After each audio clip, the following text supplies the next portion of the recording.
Minister Wempi Saputra, Assistant Minister for Trade, Economy and International Finance, for opening this important session.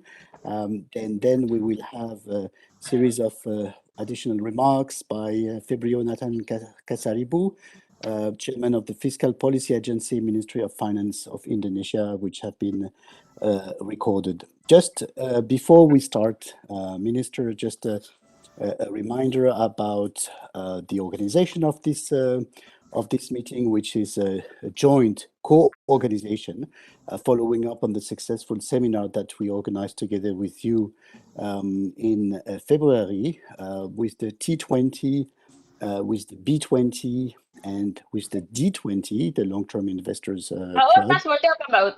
With the Compagnia, in partnership with the Compagnia di San Paolo. Thank you very much. RIS, a think tank in India, and the Global Solutions Initiative in Berlin.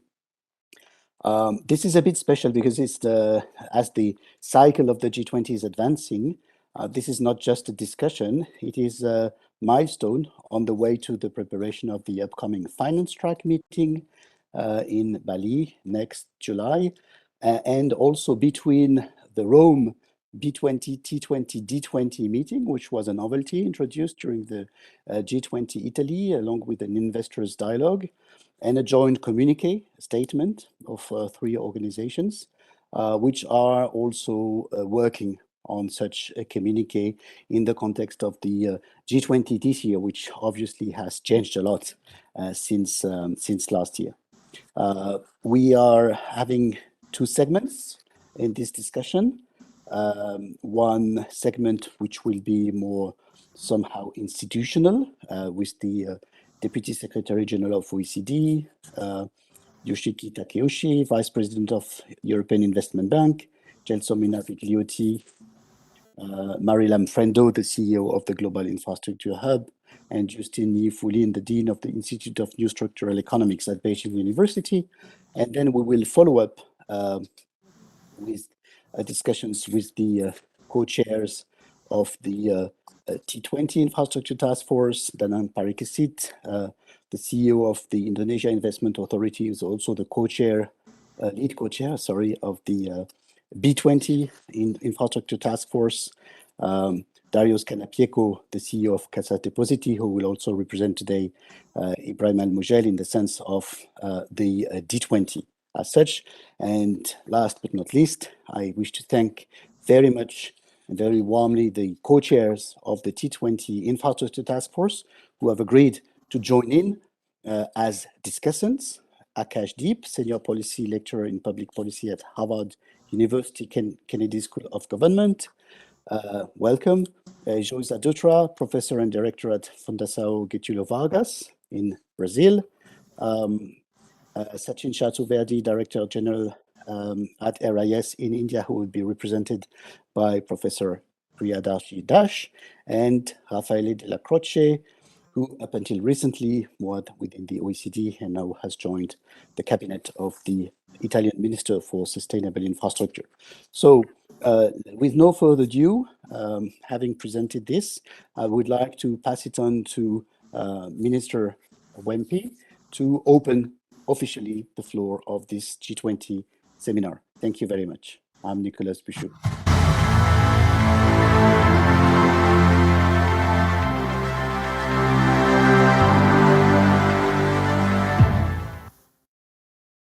Thank you, Nicola. His Excellency Bapak Febrio Kacaribu, Chairman of Fiscal Policy Agency, Ministry of Finance of the Republic of Indonesia. His Excellency Mr. Francisco Profumo, President of the Fundación Compagnia and co-chair of the T20 Indonesia Infrastructure Task Force. Distinguished speakers, panelists, guests, ladies and gentlemen, good morning, good afternoon, and good evening to all of you. I would like to begin my remarks by welcoming and thanking all the speakers, discussants, and participants for joining today's virtual webinar of Assessing Multilateral Roadmap for Financing High-Impact Sustainable Infrastructure Project in the G20. This agenda is part of the series of discussion of priority areas to achieve targeted deliverables set out in the G20 presidency, especially in the finance track.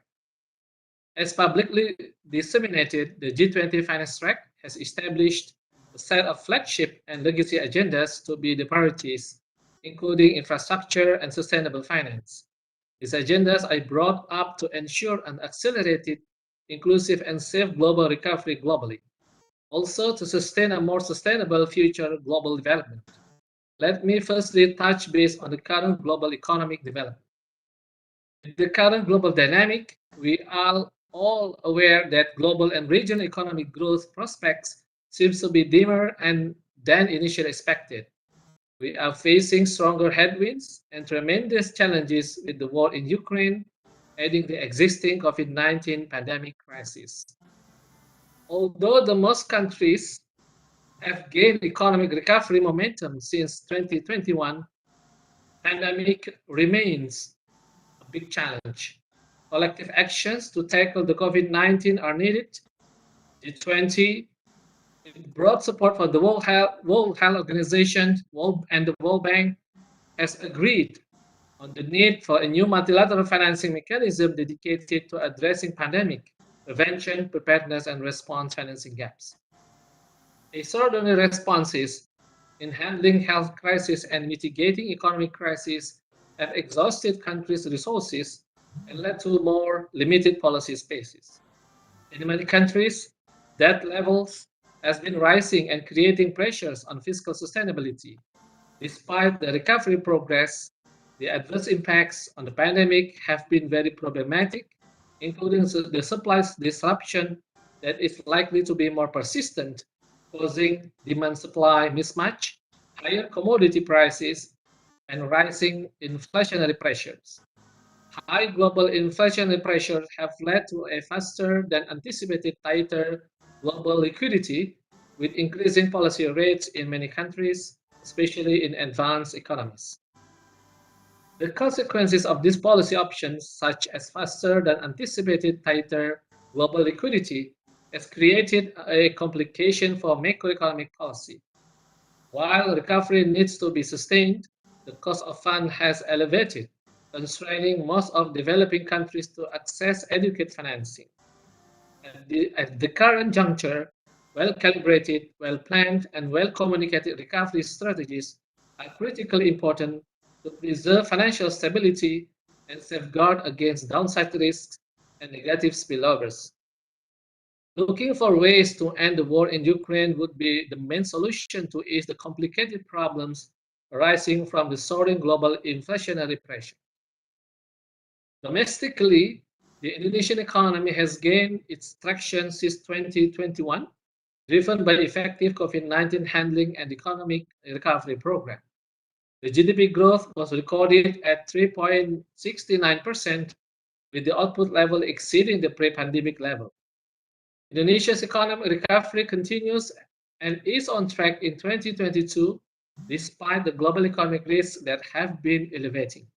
Consumption and investment activities keep growing as confidence increases amid improving pandemic situations. In the first quarter of 2022, economy grew by 5.01%, supported by expansive growth of all production and expenditure components. Industrial sector, trade, transportation, and warehouse recorded solid growth, showing strong recovery. On the expenditure side, household consumption and investment grew strongly by 4.34% and 4.09%. On the international trade, export and import growth still achieved double digit by 16.22% and 15.03% respectively. Entering the second quarter of 2022, mobility keeps on increasing and posting the highest records in the COVID-19 pandemic time. The government of Indonesia continues to promote recovery policy, including giving protection to the most vulnerable groups. In the middle of soaring commodity prices, the government continues providing various protections to the targeted households. We expedite multiple social assistance programs and administer specific cash transfers related to rising commodity prices. The fiscal policy has played a vital role as a shock absorber of various imminent risks and an instrument to assist the long-term development agenda. For that reason, as the economy is recovering well, Indonesia has been carrying out gradual fiscal consolidation to restore the fiscal deficit rule of a maximum 3% of GDP in 2023. This prudent act is essential to preserve long-term fiscal sustainability. Indonesia will continue promoting structural reforms to sustain our future economic development. We will continue to intensify reforms in various critical areas, including driving human capital quality, accelerating infrastructure, boosting digitalization, and promoting industrial downstream. The 2022 budget continues to boost a recovery and support various development priorities while sustaining our path to gradual consolidation. Infrastructure is an essential enabling factor to accelerate growth. Infrastructure is also backbone on the global economy. However, the infrastructure landscape is rapidly changing as the unprecedented effects of the climate crisis and the COVID-19 pandemic add pressure and complexity to our ability to deliver the infrastructure target of 2050. While efforts to overcome the pandemic remain critical in this current juncture, the collective initiative to increase infrastructure investment is also critically important to address the scarring effect, to enhance long-term growth potential, as well as to support transition toward a greener economy, particularly in achieving carbon emission reduction targets. It is estimated that around $6.3 trillion of infrastructure investment each year is needed to meet 2030 development agendas and even increase to $6.9 trillion a year to achieve the Paris Agreement target. In addition, as Indonesia is prone to disaster risk, Indonesia has developed a disaster risk financing and insurance mechanism to proactively protect its infrastructure assets and manage its financial and fiscal resilience against disaster risk. This mechanism aims to shield the state budget from unexpected expenses caused by natural disasters through a dedicated mechanism to ensure the state asset from disaster risks, to protect the people, particularly the poor, with a social safety net program. Given the current low proportion of green and sustainable financing, there is an urgent need to develop a high-level framework for transition finance. It will help the financial market being able to support a just and affordable transition of the global economy towards sustainability, including the goals of the Paris Agreement and 2030 Agenda. The framework will develop a common understanding on the key elements to support financing the climate transition. The transition finance framework and implementation of financial institution commitments will benefit sectors or firms to be able to get financing to support their transition and prevent the possibility of stranded assets, unemployment, supply shortages, and other effects of disorderly transition. In addition, the framework will avoid greenwashing that may damage the reputation and function of the green and sustainable finance market. Within the transition towards a low-carbon economy, we need to make sure that countries will be able to continue developing, which then requires more energy and power sector. To address this, we need efforts to accelerate decarbonization and simultaneously accelerate the development of alternatives renewable energy. An example of such efforts is the Energy Transition Mechanism programs in place.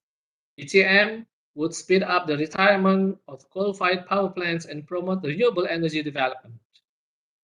The infrastructure development is delivered not only to help close the infrastructure gap, but also to contribute to broad goals on promoting sustainable growth and development, generating economic efficiency, and meeting sustainable development targets by considering environmental, resilience, inclusion, and good governance elements. Therefore, we need indicators to make sure the quality of infrastructure investment.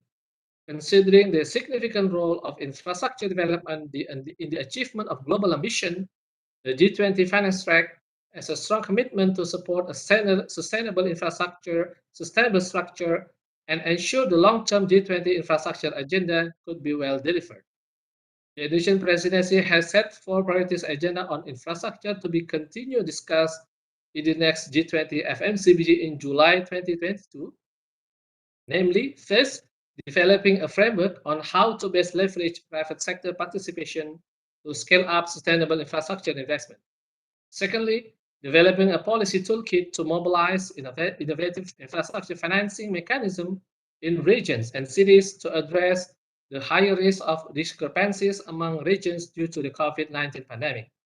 Thirdly, exploring options to enable more cost-efficient, better quality digital infrastructure and use of infratech. And lastly, advancing the InfraTracker 2.0 tool to provide insights into long-term infrastructure strategies, plans, and policies to achieve transformative outcomes. Meanwhile, we believe that sustainable finance agenda plays an important role in achieving our overarching theme to recover together and recover stronger. In this regard, during the second FMCBG meeting, Finance Minister and Central Bank governors provided strategic guidance in developing the sustainable finance deliverables. There was broad support that the high-level framework for transition finance should cover a wide range of alignment approaches and be inclusive, practical, science-based, and forward-looking. Finance Minister and Central Bank governors also highlighted the importance of scaling up the risking facilities, exploring sustainable finance instruments beyond bonds, while also considering country circumstances. In the next G20 FMCBG meeting in July, Finance Minister and Central Bank governors will continue to discuss three work streams on the sustainable finance agenda, namely developing transition finance and improving the credibility and of the financial institution commitment, scaling up sustainable finance instrument with a focus on accessibility and affordability, and discussing policy levers that incentivize financing and investment toward transition activities. In addition, Finance Minister and Central Bank governors will also continue to monitor the progress in addressing the priorities identified in the roadmap of sustainable finance. In closing, Indonesia has strong concern to achieve tangible outputs on the presidency priority agenda, including infrastructure and sustainable finance. Closing the infrastructure investment gap is a collective effort. Government needs to promote the development of quality and sustainable infrastructure, while at the same time requires sustainable finance. In this regard, multilateral development banks could leverage tools such as credit enhancement to create risk-adjusted investment opportunities, and the private sector to prioritize investment that adhere the environmental and social best practices. Combination of those three components will be very important to implement the sustainable and inclusive infrastructure. Within the context of G20, this collaboration will also send a clear message to the international community that the G20 is working to address important issues faced by both developed and developing countries. Together, we can make the world better. Thank you very much. Thank you very much, Assistant Minister Wempi Saputra, for these very important opening remarks, for setting up the scene, immediately making the link between sustainable infrastructure and sustainable finance, and referring to the importance of the high-level framework for transition finance against a complicated overall background and a number of challenges. Thank you very much. So now I think we will listen to the remarks of Fibrio Nathan Kasaribu, Chairman of Fiscal Policy Agency in the Ministry of Finance of Indonesia, and then we will pass it on for a special address keynote by Francisco Profumo, President of Fondazione Compagnia di San Paolo and co-chair of the G20 Infrastructure Task Force. Thank you very much.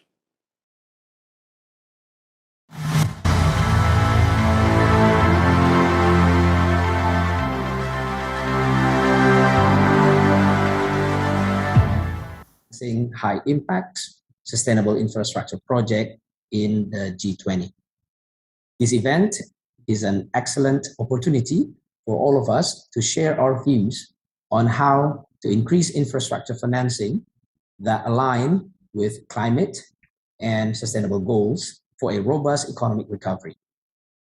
It also facilitates the collaboration between long-term investors, government, private sector, and think tanks representatives to discuss some of the problems and challenges affecting investors and identify possible solutions to contribute to a robust multilateral G20 policy agenda on infrastructure.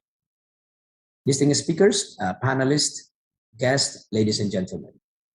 The global economy still faces several risks. With the current global dynamic, we all are aware that global and regional economic growth prospects seem to be lower than initially expected. We are facing a stronger challenge with the war in Ukraine after the previous global crisis due to the COVID-19 pandemic. The pandemic remains a major challenge for world economy, despite most countries now experience significant decline on COVID-19 cases that led to easing of social restrictions and opening up borders. The global economic challenges and risks once again elevate due to the war in Ukraine, a severe humanitarian crisis that brought a tremendous impact on the global economy. OECD estimates the global economy will drop by 1% if the conflict is prolonged and inflation increase by 2.5%. The IMF has lowered the 2022 global GDP growth outlook by 0.8 percentage points from 4.4% to 3.6%. Inflation outlook for advanced countries has been projected to increase by 1.8 percentage point, while in emerging market and developing economies increase by 2.8 percentage points. Furthermore, the economic sanctions imposed by major countries against Russia have put pressure on global trade. These pressures will create further supply disruption, which we have been experiencing since last year, and subsequently increase the inflationary pressures. The impact of various actions in response to geopolitical crisis affect countries around the world, especially for lower income and poor countries. We have seen global commodity prices, including food and energy, soar, and additional impacts on global supply value chains. This has flowed through the currency markets and economic stability, undermining many countries' previous recovery trajectories. The debt distress in lower income and poor countries also increased significantly due to the rise of global commodity prices. Consideration of investors in investing in a country is due to a track record of macroeconomic stability, its high economic growth and investment, large market, favorable demographics, and a growing middle class. These are the factors that pose challenges and risks for investors nowadays, especially in the current global economic conditions. Distinguished speakers, panelists, guests, ladies and gentlemen. Under the G20 presidency of Indonesia 2022, we have a great concern to address the challenges and risks of global and regional economic conditions.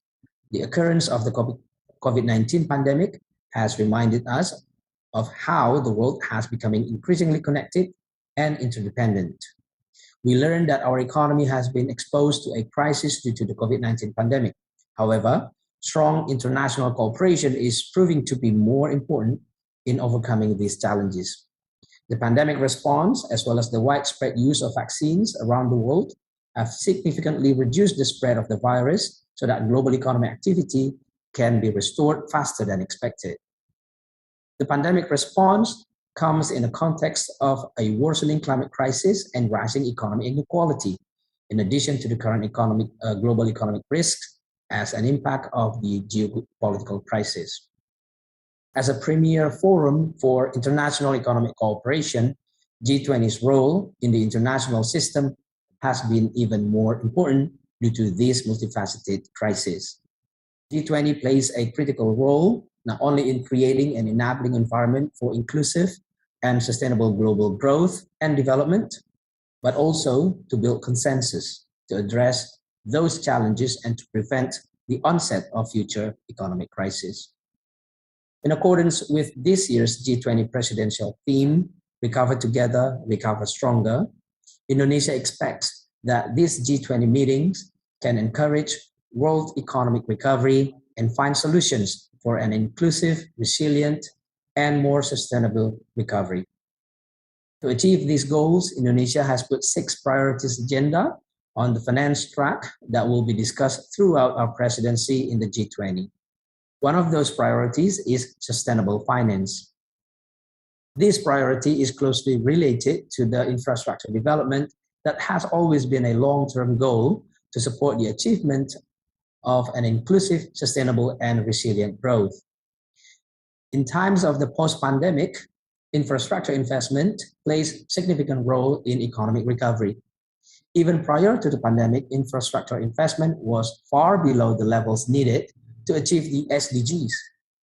The pandemic even exacerbates this situation.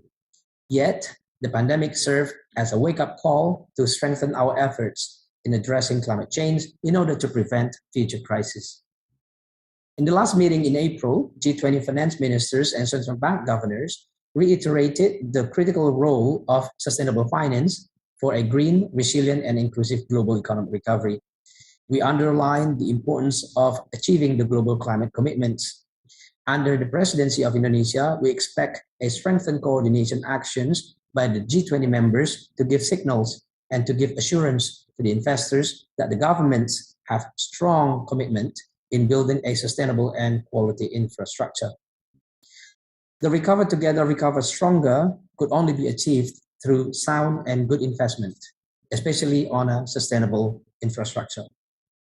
Distinguished speakers, panelists, guests, ladies and gentlemen, the significant role of infrastructure investment to the economy has been long recognized. Directly or indirectly, infrastructure affects socio-economic activities, including factors of production. The role of infrastructure investment is particularly critical at this moment to further stimulate robust recovery. In short term, investment in high-quality infrastructure can boost economic output by increasing construction activity and employment.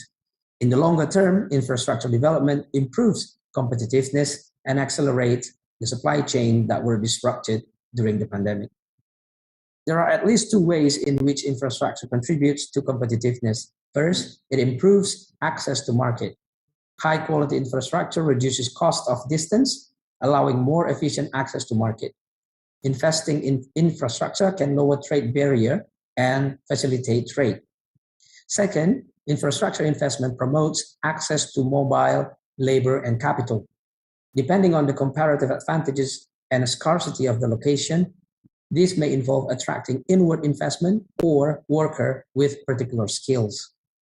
The presence of high-quality infrastructure has an important role in bringing in investment and labor. In addition, when we discuss infrastructure, it certainly includes digital infrastructure as one of integral necessities in currently interconnected world. In the rise of the digital economy, investing in digital infrastructure is essential to improve competitiveness. The pandemic has placed unprecedented stress on the supply of critical products and services. It created shock on the global supply chains due to the restrictions on cross-border goods movement and disruptions of the transportation networks. The shipping cost and duration rise sharply, which affect overall economic activities. The pandemic harshly demonstrates the importance of investing in high-quality infrastructure to ensure the efficiency of transportation links, logistics nodes, and supply chain networks. However, reconfiguring the supply chain is a tough road to hoe. It will take time, and the cost won't be small. Therefore, it is necessary to escalate the contribution of investors, multilateral and national development banks, and business actors to share the burden of building resilient and sustainable infrastructure. All of us need to work together and coordinate better to scale up infrastructure investment and financing and revive the supply chain after the pandemic. As previously mentioned, infrastructure investment and financing are crucial to support the global and regional economic recovery from the negative impacts of the COVID pandemic. Yet, there are several pandemic-related challenges in developing infrastructure initiatives. The negative impact of COVID-19 pandemic on the global economy has disrupted investment flow in infrastructure. Foreign investment was moderated, especially in developing economies, even before the pandemic due to the heightened risk from geopolitical and trade tensions. In addition, the limitation of the government's financial resources is exacerbated by the shrinking fiscal space. Private investment has also been held back, responding to the delays of even cancellations in many infrastructure projects due to the pandemic-related obstacles. As governments have had to prioritize their national budgets to support health and the recovery, it has highlighted the ongoing importance of the development partners and the private sector participation to tap private resources, mobilizing alternative and innovative financing mechanisms such as public-private partnership and blended financing to address the infrastructure gaps. Moreover, it remains essential to ensure that infrastructure development is consistent with the green economic development and sustainable finance agenda. Promoting innovative financing approaches, including public-private partnership, is important to leverage on private capital to support infrastructure development and enhance global and regional connectivity. Enhancing PPP for global and regional connectivity would bring substantial benefits to government as they get better value for money through appropriate risk transfer to the private sector over the life cycle of the infrastructure projects. We need to think the ways to act as a catalyst in order to attract private sector funding for financing commercially viable PPP projects that will contribute towards poverty reduction, inclusive growth, environmental sustainability, and promote the use of PPP for infrastructure projects where appropriate. It is important to address the barriers to successful PPPs in fostering private and long-term investors' participation. A bankable infrastructure project and align with the risk appetite of institutional investors is important factors to access the private capital. Due to the unique infrastructure cash flow profile, large-scale infrastructure projects typically have varying and upfront high risk that private sector is either unable or unwilling to assume. In this regard, development finance institutions, both domestic and multilateral institutions such as ADB, World Bank, AIIB, and other multilateral banks, and for example, domestically in Indonesia, we also have PTSMI, Sarana Multi-Infrastructure. These all have crucial role in facilitating sustainable projects to be more bankable and investable through offering the de-risking instruments and providing technical assistance during the project preparation. This financial and capacity building support can provide confidence and attract institutional investors to fund sustainable infrastructure. Development finance institutions can also act as a platform to attract private capital and catalyze investments from a wider pool of private sectors, both international and domestic. By offering blended finance schemes, credit enhancement mechanisms, de-risking instruments such as viability gap funding, first loss provisions, overall, the reduced risk exposure and enhanced market incentives for investors. Distinguished speakers, panelists, guests, ladies and gentlemen, there are many challenges to tap private resource in addressing the infrastructure financing gap. This gap is in large part the result of inadequate policies and processes. Issues with infrastructure project pipelines, governance, national budget commitments, land use, and sustainable cost are important factors that inhibit domestic and global capital flows into infrastructure projects. We believe multilateral cooperation among stakeholders, government, public and private investors, and development finance institutions is important to facilitate an environment where policy, regulation, market, and capacity elements support capital investments. In this regard, G20 has a crucial role to take the lead in supporting such multilateral cooperation through a framework that connects initiatives in finance, multilateralism, trade, and infrastructure tracks in the G20 process. Infrastructure investment can play a key role, not only in the economic recovery, but also to support the transition to more environmentally friendly development. Long-term economic growth will be supported by transforming infrastructure development to be more sustainable and resilient to any shocks that may occur. In addition, this type of infrastructure can assist the private and public sector to achieve their commitments of net zero emissions. It is important to accelerate investment in sustainable infrastructure through closer cooperation between public and private investors and mobilizing investment for health, education, digital connectivity, and urban development. Multilateral cooperation and collaboration between private and public investors is essential to tackle infrastructure investment challenges. Today's G20 Infrastructure Seminar will bring together best practices from business, government, institutional investors, and long-term financing partners to share their views on addressing these issues. I believe together we can increase new infrastructure investment, enhance economic recovery from the COVID-19 pandemic, and deliver climate action. Thank you. Thank you very much for preparing such a comprehensive overview, not only on infrastructure finance, but on infrastructure finance according to a number of variables and organization issues, and for tracing that within the G20 context. President Profumo, if you would allow me, just I would like to profit by the fact that Minister Wempi, and who is also here in his, of course, capacity of finance deputy of G20, is still with us for a few minutes, and to probably also make the connection with your keynote. Minister, we have heard a number of overviews about the situation, the macroeconomic situation in Indonesia, globally, infrastructure, sustainable finance, and so on. How would you view the role that engagement groups could play in conjunction or in support to solving the challenges and supporting governments into really moving out of the present time of crisis? Minister. Thank you, Nicola. I think it's quite clear as our major seminar today. We also engage with the G20, the Think 20, and also the Business 20.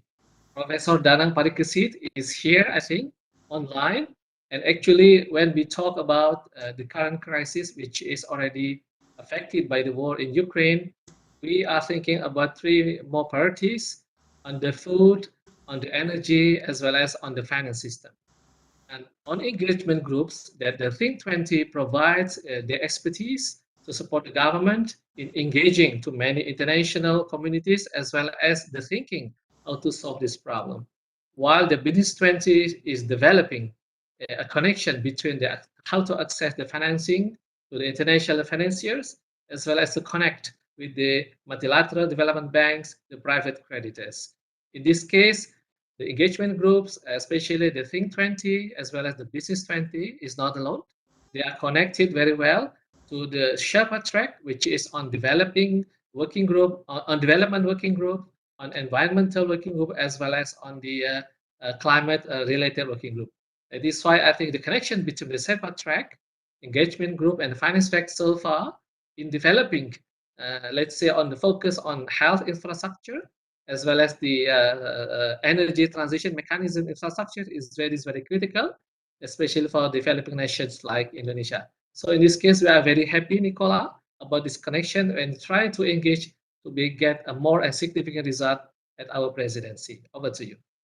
Yes, thank you very much. And I think we hope to bring also significant material during the finance track meeting in Bali in July. President Profumo, with no further ado, I pass it on to you for your keynote. And thank you again, Mr. Finance Deputy in the G20 for highlighting those factors.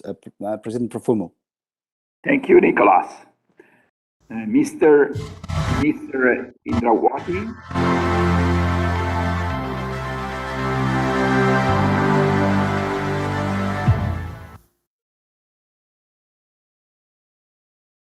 Minister Indrawati, dear colleagues, distinguished guests, good morning, afternoon, and evening. It's an honor to be with you today. I wish to thank the Indonesia G20 presidency, the Ministry of Finance of Indonesia, the RIS, the Global Solution Initiative, and the T20, B20, and D20 long-term investors for their contribution to the realization of this seminar. This meeting comes at an important time. The world is changing very fast. Recent years have seen an ongoing build-up of urbanization, the increasingly severe disruption caused by the climate crisis, and sudden sharp shocks like the COVID-19 pandemic. Even as the immediate effects of the pandemic diminish, the war on Ukraine and the associated political and economic fallout are set to have a strong impact on the recovery.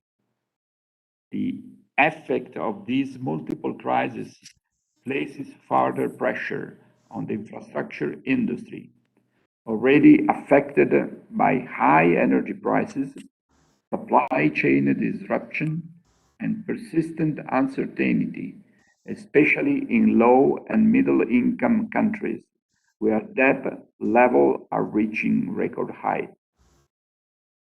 Such a deep and fast transition calls for a fresh perspective and a new outcome-focused paradigm on infrastructure financing and delivery. A paradigm that requires close collaboration and a unified stance between governments, institutional investors, and business actors.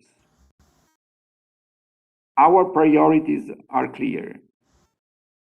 We must leverage investments in quality infrastructure that can ensure social and environmental protection and foster long-term systemic change towards sustainability. Sustainable infrastructure that is informed by ESG criteria and do not significant harm safeguards is more capable of withstanding external shocks and enhancing long-term risk-adjusted returns. Strengthening ESG reporting standards and ensuring do not harm compliance through robust regulations is crucial to prevent myopic investment processes. But let's not forget that the single most important factor in successfully adhering to such standards is data. Further action is needed to improve the quality of social and environmental risk data and lower the cost of reporting and analysis. This becomes even more critical with respect to emerging economies where social, environmental, and climate-related risks are higher. This brings me to the second point of my talk. We must build more robust and resilient infrastructure systems, embracing innovation and technology. New pioneering innovations, such as cloud computing, artificial intelligence, and digital twins, offer great potential to transform how infrastructure is designed and operated. At the same time, we know that the technology will play an integral role in optimizing the maintenance of existing infrastructures through the use of predictive models, significantly reducing vulnerability.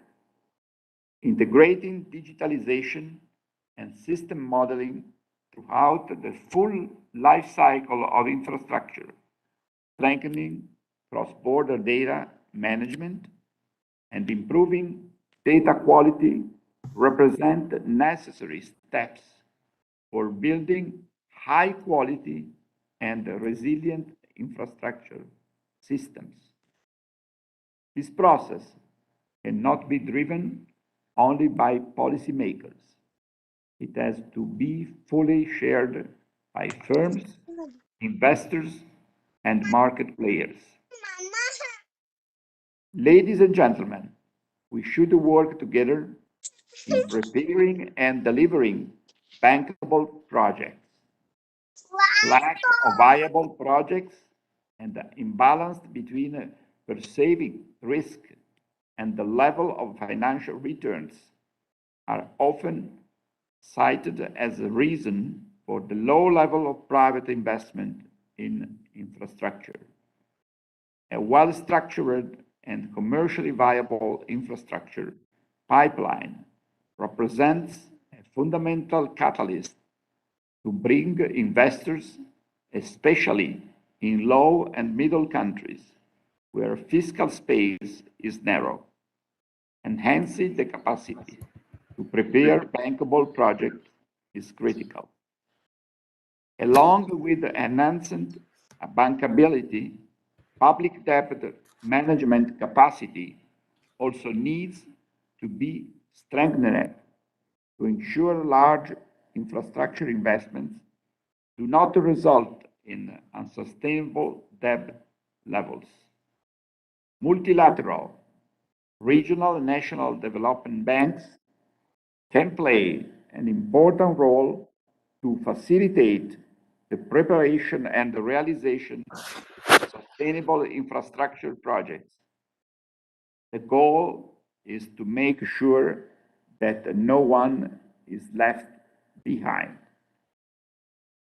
While bankable, sustainable, high-quality infrastructure pipelines are an important component in mobilizing private capital, infrastructure projects must also be in line with the investors' capital preferences, ensuring the availability of appropriate capital market instruments.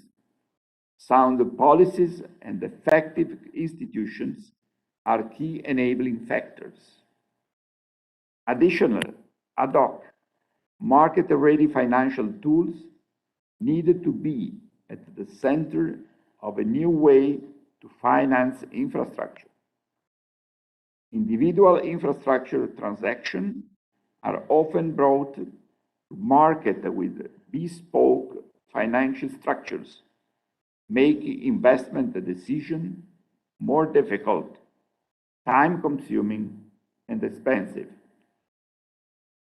The standardization of loan contracts, especially for public-private partnership projects, can minimize costs and capital deployment timeline and make the infrastructure a more attractive asset class for investors. Full and effective commitments from the public and private sector is essential to ensure that these priorities are transformed into concrete actions. Today's meeting represents a new step toward the realization of a permanent dialogue mechanism among the main infrastructure stakeholders and an excellent opportunity for policymakers, investors, and the private sector for further identifying the roadmap to financing high-impact, sustainable infrastructure. I look forward to a fruitful and constructive discussion. Thank you for your attention. Profumo, thank you. Thank you very much. It was precise and clear, and for insisting on this emergence of a permanent dialogue mechanism to adapt and yet focus on core priorities in times which are quite demanding. With no further ado, since we are a little bit late according to our initial schedule, I would like to pass it on to Nella Andrietti in the Ministry of Finance, who will moderate this first segment of our discussion, and with whom we have also prepared the seminar. Nela, the floor is yours for this roundtable and discussions about infrastructure systems and leveraging sustainable finance for infrastructure the way forward. Thank you so much, President Profumo, again. Thank you, Nicholas, being an excellent host and then manage the flow of our discussion today. And thank you for introducing me. Good evening, good afternoon, good morning to everyone. I know, we are in very different part of time zone, and I appreciate that you join us today. Welcome to the session 1, Leveraging Sustainable Finance for Infrastructure, the Way Forward. This session is the first part of the two session on joining forces for recovery and a safe, sustainable future, assessing a multilateral roadmap for financing high-impact sustainable infrastructure project in the G20. So first of all, I would like to convey the message from our minister and the head of Fiscal Policy Agency that they have a urgent, invitation that meeting with the Parliament. So this week is a Parliament session that they have to stand by for an urgent call and discussion for the budget. So that's why today we have Dr. Wempi Saputra and Dr. Fabio Kacaribu. So we have listened, the opening from Indonesia G20 Finance Deputy, Dr. Wempi Saputra, and the special address from the Chairman of Fiscal Policy Agency, Dr. Fabio Kacaribu, and then we also listened to Professor Francisco Profumo about the infrastructure investment. And then, all of them also address that pandemic, climate emergency, the war in Ukraine represent a multi-crisis of huge proportion with enormous human and economic consequences that continue to unfold and that threaten to further set back progress toward poverty reduction and inclusive development. So Dr. Wempi Saputra also mentioned about how infrastructure is essential enabling factor to accelerate growth and the backbone of the global economy. But also the effect of climate crisis and the COVID-19 pandemic add pressure and complexity to our ability to deliver the infrastructure target of 2050. Dr. Kacaribu also emphasized the importance of infrastructure investment is critical at this momentum to further stimulate robust recovery. He also mentioned how the investment in high-quality infrastructure can boost economic output by increasing construction activity and employment in the short term, and in the longer term, infrastructure can help improve competitiveness and accelerate the supply chain that were disrupted during the pandemic. And I note that Professor Profumo said that we need to build resilient infrastructure, and then for that we need to collaborate with NBBs, attract private sector financing, and then together we also need a commitment for public finance. So with the effort to overcome the pandemic remain critical in this current juncture, the collective initiative to increase infrastructure investment is also critically important to address the scarring effect to enhance long-term growth potential as well as to support transition toward green economy, particularly in achieving carbon emission reduction target. The world of infrastructure has been greatly challenged during the last few years. To effectively plan, finance, and executively all this infrastructure demand, there is a need for a strong cooperation between the public and the private sector. So in this panel arrangement, we have 50 minutes and we have our 4 speakers and 2 discussants. Actually, in general, we have like this general question, how the policy and initiative that available can contribute to closing the infrastructure gap and at the same time and promoting inclusive development. But and then I will ask each panel in their scope and then expertise and the work area. So first, I will go to our first panel. That's Mr. Yoshiki Takeuchi. He's the Deputy Secretary General OECD. And then, Mr. Takeuchi, in the term of the closing the infrastructure gap and then promoting inclusive development, how can the OECD can support the international initiative to close the infrastructure gap, and how those international initiatives can provide guidance for sustainable infrastructure going forward? You have 5 minutes, Mr. Takeuchi, please. It is a great pleasure for me to join this distinguished panel today to present the OECD perspective on sustainable infrastructure and to present how we can support the G20 and other international initiatives in this area. One of the main reasons the market for infrastructure projects is not functioning as good as we expect is a persistent level of information asymmetry. This is especially the case in developing and emerging markets that need sustainable infrastructure investment the most, and where the pool of potential investors in infrastructure is limited. The lack of information is indeed intensifying investors' natural bias towards investing in their home markets, where the risks are more familiar to them. The shortage of reliable and granular information on infrastructure in emerging and developing markets is already limiting the willingness of foreign investors to take the plunge and invest in these jurisdictions.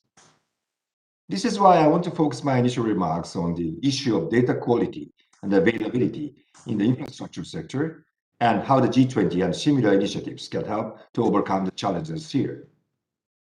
And we must not forget that collecting better infrastructure data is specifically important to unlock quality infrastructure investment aimed at addressing the climate emergency. This is another aspect that I want to address in this presentation. The science is clear. We must act now to respond to climate change. When we say act now to respond, this includes facilitating investments, notably in infrastructure, that contribute to the SDGs, the climate transition, and achieving Paris Agreement objectives. But governments are struggling to find ways to promote the adoption of sustainable infrastructure in a credible way, while also ensuring a pipeline of bankable infrastructure projects. To support the G20 infrastructure working group's effort in these areas, the OECD is first analyzing challenges caused by information asymmetries in the infrastructure sector and proposing avenues for fixing this problem. This includes building on our work on national account statistics, proposing to agree on an international definition of infrastructure. Surprisingly, we do not have the international definition of infrastructure yet. A more systemic collection of data on the infrastructure capital stocks as reflected in national accounts. We are also looking closely at how ESG risks are being taken into account in infrastructure projects and whether ESG data that would enable investors to decide on investments are available. We are mapping 21 sustainable finance and infrastructure initiatives developed by MDBs and private sector coalitions. This is to understand where there may be an emerging consensus on how to assess the ESG risks of infrastructure projects. Here we have found that there are areas of convergence in terms of environmental risks, such as levels of greenhouse emissions, pollution controls, biodiversity, energy efficiency, and waste reduction. Institutional investors increasingly look for projects that have addressed ESG risks and are aligned with international standards in these areas. However, for many investors, assessing ESG risks is a challenge because the lack of enough ESG data currently available and because the significant resources required to assess those risks. This is where initiatives such as the Blue Dot Network can be of great value by providing a signal to investors that projects have addressed a number of these risks. Our work on ESG regarding infrastructure also shows that there is room to improve discussions globally on how to take into account the risks associated with social and governance factors of infrastructure projects. For the most part, these factors are more limited in number than environmental factors and are often treated as a yes-no tick box exercise, which limits their contribution for ESG risk assessment. Uncertainty created by having limited risk assessment on ESG or limited data on the global infrastructure capital and operation expenditure only serves to prevent investors from making decisions on infrastructure projects, as they cannot assess the financial performance. For example, most data provided by private data vendor is limited in scope, and very little data exists on infrastructure funds or projects based in Africa or Latin America. There is a clear role for the G20 and other international initiatives to help improve this data availability to help support ESG risk analysis assessment needed for the decision-making on infrastructure projects. But investment in quality infrastructure is not only about data.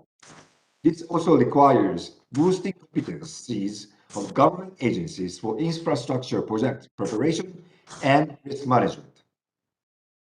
This can further improve the attractiveness of projects in the investment pipeline and ensure acceptable risk return to private investors. This is another dimension which we at the OECD are looking into. All of these challenges become even more relevant in countries that must rebuild and recover in a post-conflict environment, which will be the case in Ukraine. As an example, the OECD has been contributing to an EU project in Yemen, where we are examining the preconditions that would allow infrastructure financing, both public and private, to resume in a post-conflict setting. With the ceasefire holding, this is now a real prospect. We hope that we can help the Yemeni authorities build institutional capacity to allow them to create conditions for investment and reconstructions for much needed infrastructure. While the dynamics are very different, these experiences could eventually be leveraged to support Ukraine when the time comes to engage with reconstruction efforts. So, ladies and gentlemen, through these various initiatives, the OECD is developing analysis to support the discussion in the G20 and other international fora to facilitate the role of private investment in developing sustainable infrastructure projects. I look forward to discussing these issues further with the rest of the panel. Thank you very much. Thank you, Takeuchi-san. Yeah, I take note, like you have information asymmetric, data quality,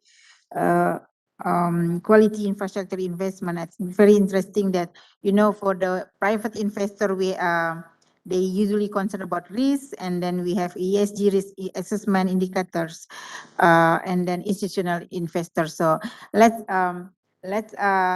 take note of that, and then I encourage audience to leave a question, the message, so we can address that in the Q&A session later on. And now we go to Ms. Somina Figgliotti. She's the Vice President of European Investment Bank. I think she also active in G20 last time. I met her several times. So Ms.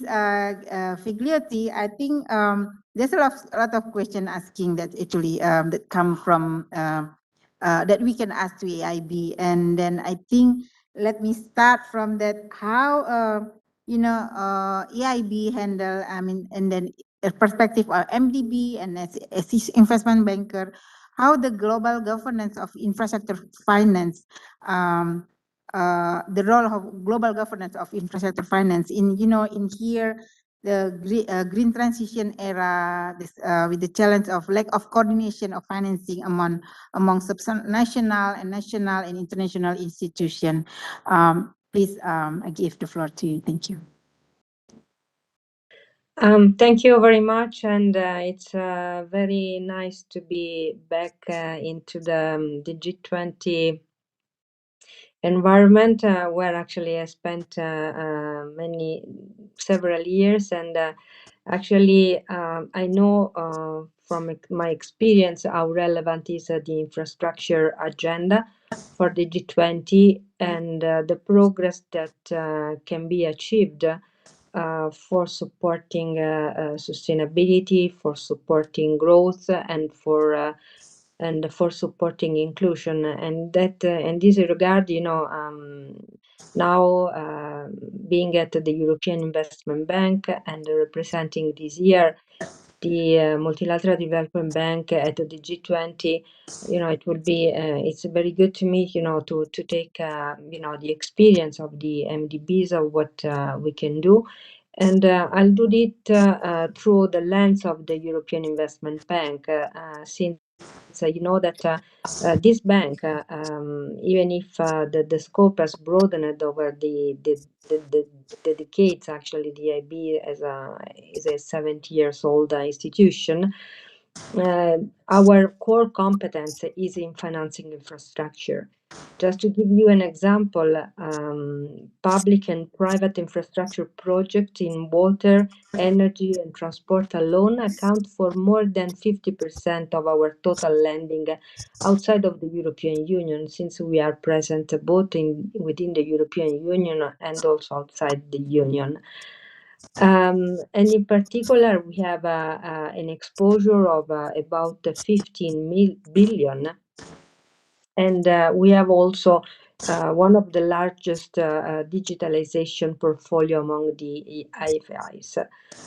And actually, very recently, our role has been broadened, since we like to call ourselves like the climate bank of the European Union, since we have recognized that climate is now the most compelling challenge that we have ahead, and there is a lot to be done to cope with the climate change. The climate change challenges also within the infrastructure realm.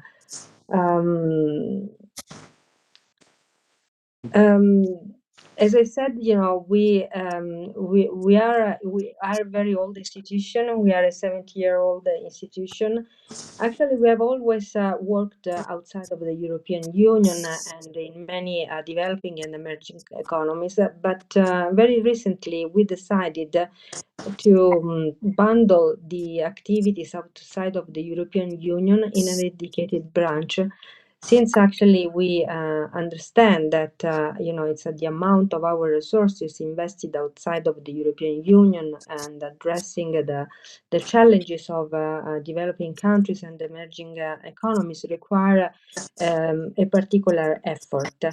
And in this regard, now we have this EIB Global Institution, which is operative since last January 2022. And within these, actually, we recognize that the role of the infrastructure and climate goals are linked among themselves and are key for achieving the SDGs goal under the Paris Agreement.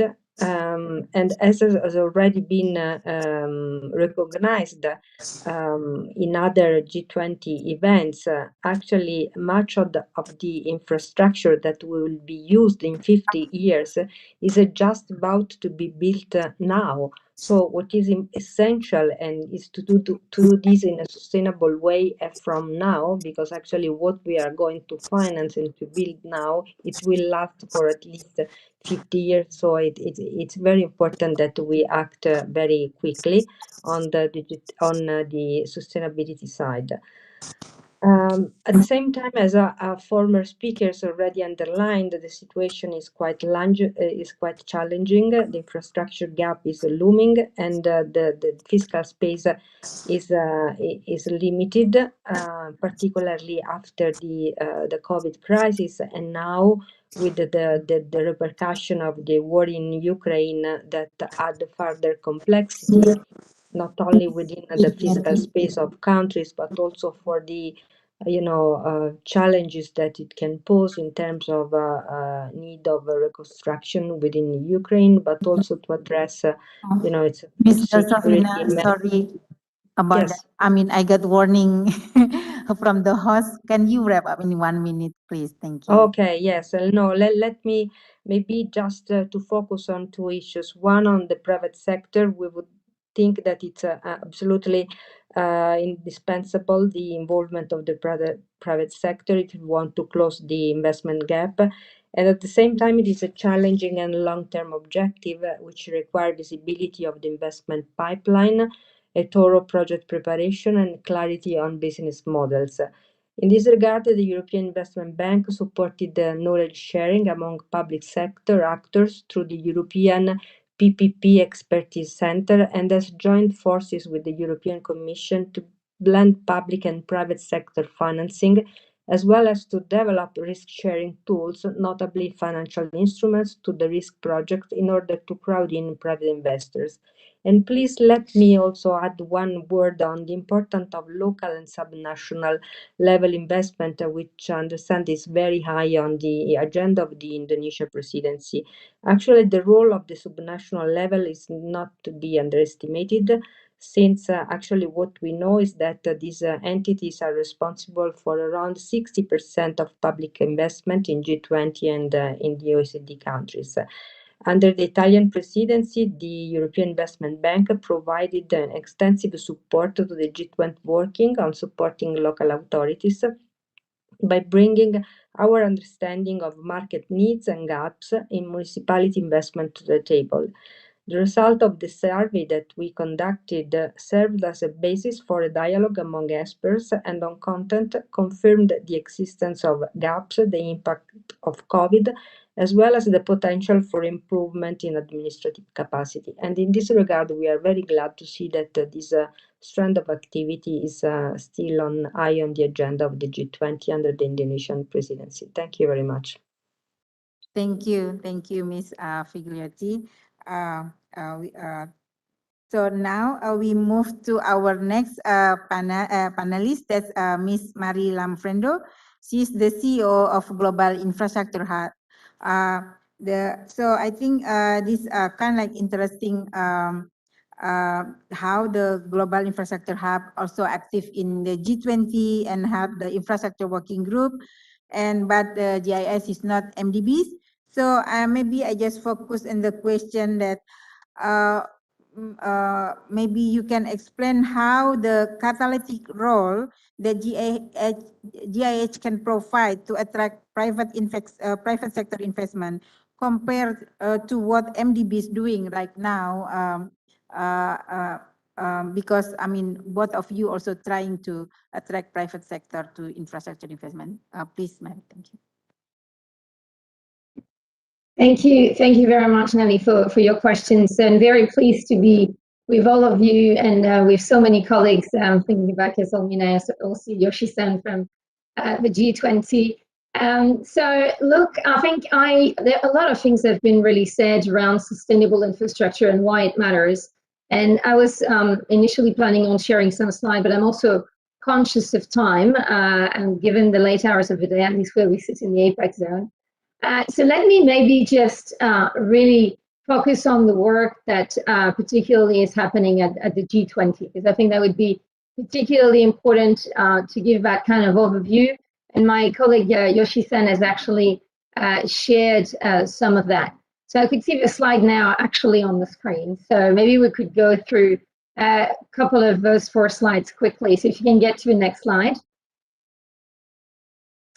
So it's just some few numbers that I wanted to share with you, and we've heard this from Assistant Minister Pak Wimpi earlier and his colleague that really sustainable infrastructure matters. A couple of data, why it matters: 79% of the emissions arising from infrastructure, that's the UN data. The world also could lose 10% of its GDP by 2050 if the Paris Agreement is not met. The sustainable infrastructure investment gap that many have been referencing here in terms of number is around 40 trillion. And 70% of them, 70, is likely going to be required from emerging markets. And free time investment is needed annually in clean energy. That's at least what we need, but we need obviously more investment in more sectors. And we've witnessed overall 17 trillion in fiscal measures in response to COVID-19, 3.2 trillion for infrastructure. It's good, but it's not enough to meet the climate target that we have for 2030 and 2050. So I think that's just to highlight in numbers the magnitude of the problem we're facing. So if you can go back to the other slide, please, that you showed. And go to the previous slide.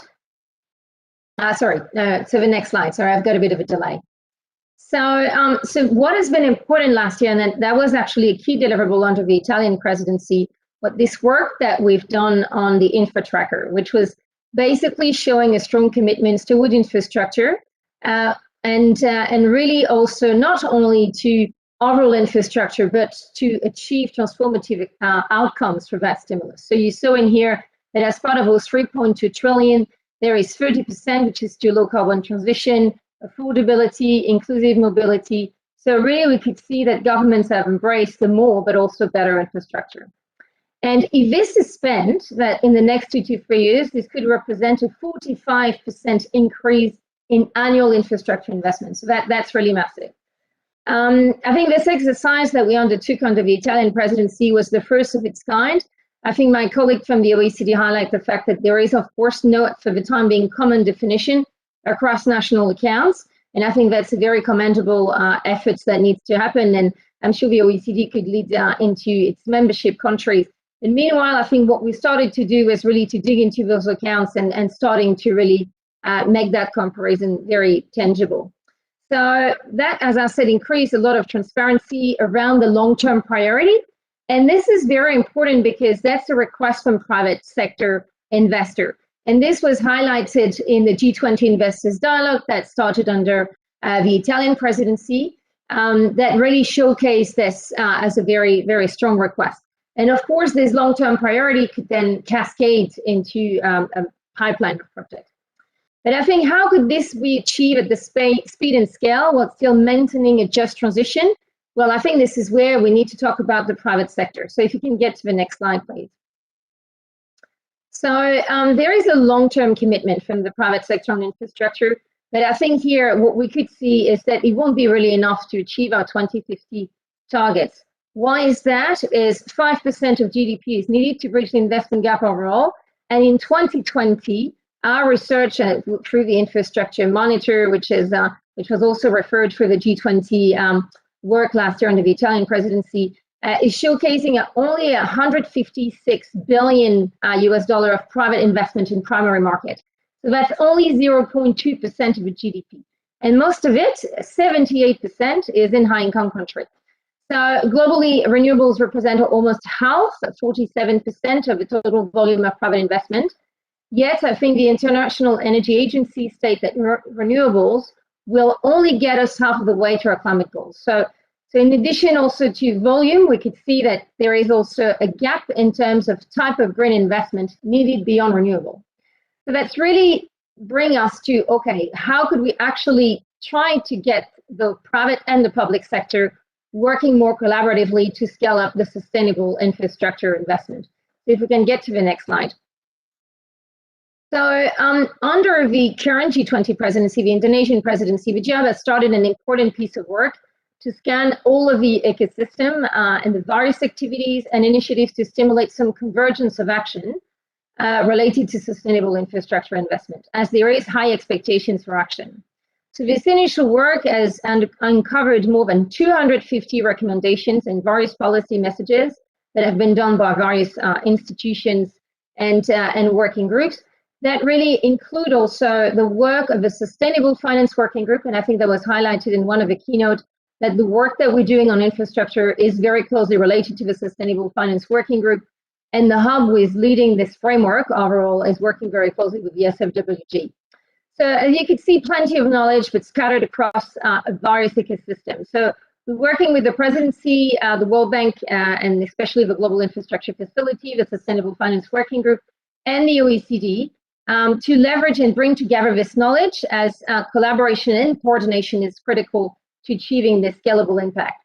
So I want to highlight the 4 activities. Some of them were mentioned previously, but just also to really provide a bit more detail about the work program. So we will start with the G20 Jihab framework on scaling infrastructure investment, but distill all of this knowledge that I referred earlier in 10 recommendations and 28 actions for the G20 to undertake, which benefited from the public and the private sector consultation. And I think this work is ongoing. We're going to be presenting a draft at the upcoming Infrastructure Working Group in June. And we would very much welcome inputs from the G20 and the T20. I know some of it has happened already, but you're very more than welcome to engage with us. As Pak Wimpy highlighted earlier, a lot of the engagement group are going through the Sherpa track, but you obviously very welcome to interact with us directly. And the work that Yoshi-san mentioned under the ESG data that the OECD is doing is also included in that framework. So that's part of that overall umbrella framework that we provide for scaling infrastructure investment. Yeah. The second one is the G20. Do you mind to wrap up in 1 minute, please? I got the warning. Thank you. I will. So the G20 Investors Dialogue, I think that was mentioned earlier. It will be an effort led by the OECD that we're supporting. The tracker that I mentioned also earlier, which we continue this year, and really trying to lay down the transition pathways, right, back to those long-term priorities, and how those long-term priorities should then channel into stimulus packages, and then really into the set of bankable projects. So we're really looking at the steps a bit ahead of that. And a blueprint of Infratech to help provide more affordable infrastructure solution while still providing high level of ESG income.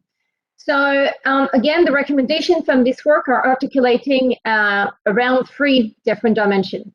First, increasing transparency by aligning government infrastructure plans to climate transition pathways, which help drive investment priority and limits the risk of stranded assets.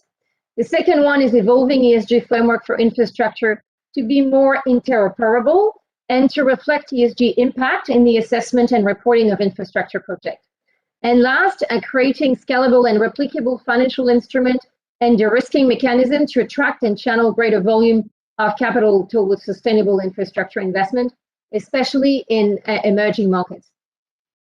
So in terms of the work, I think we are very much targeting here national governments, but it's also very valid for at the subnational level. And I think, as my colleague Somina mentioned, that's an element that we shouldn't be underestimated.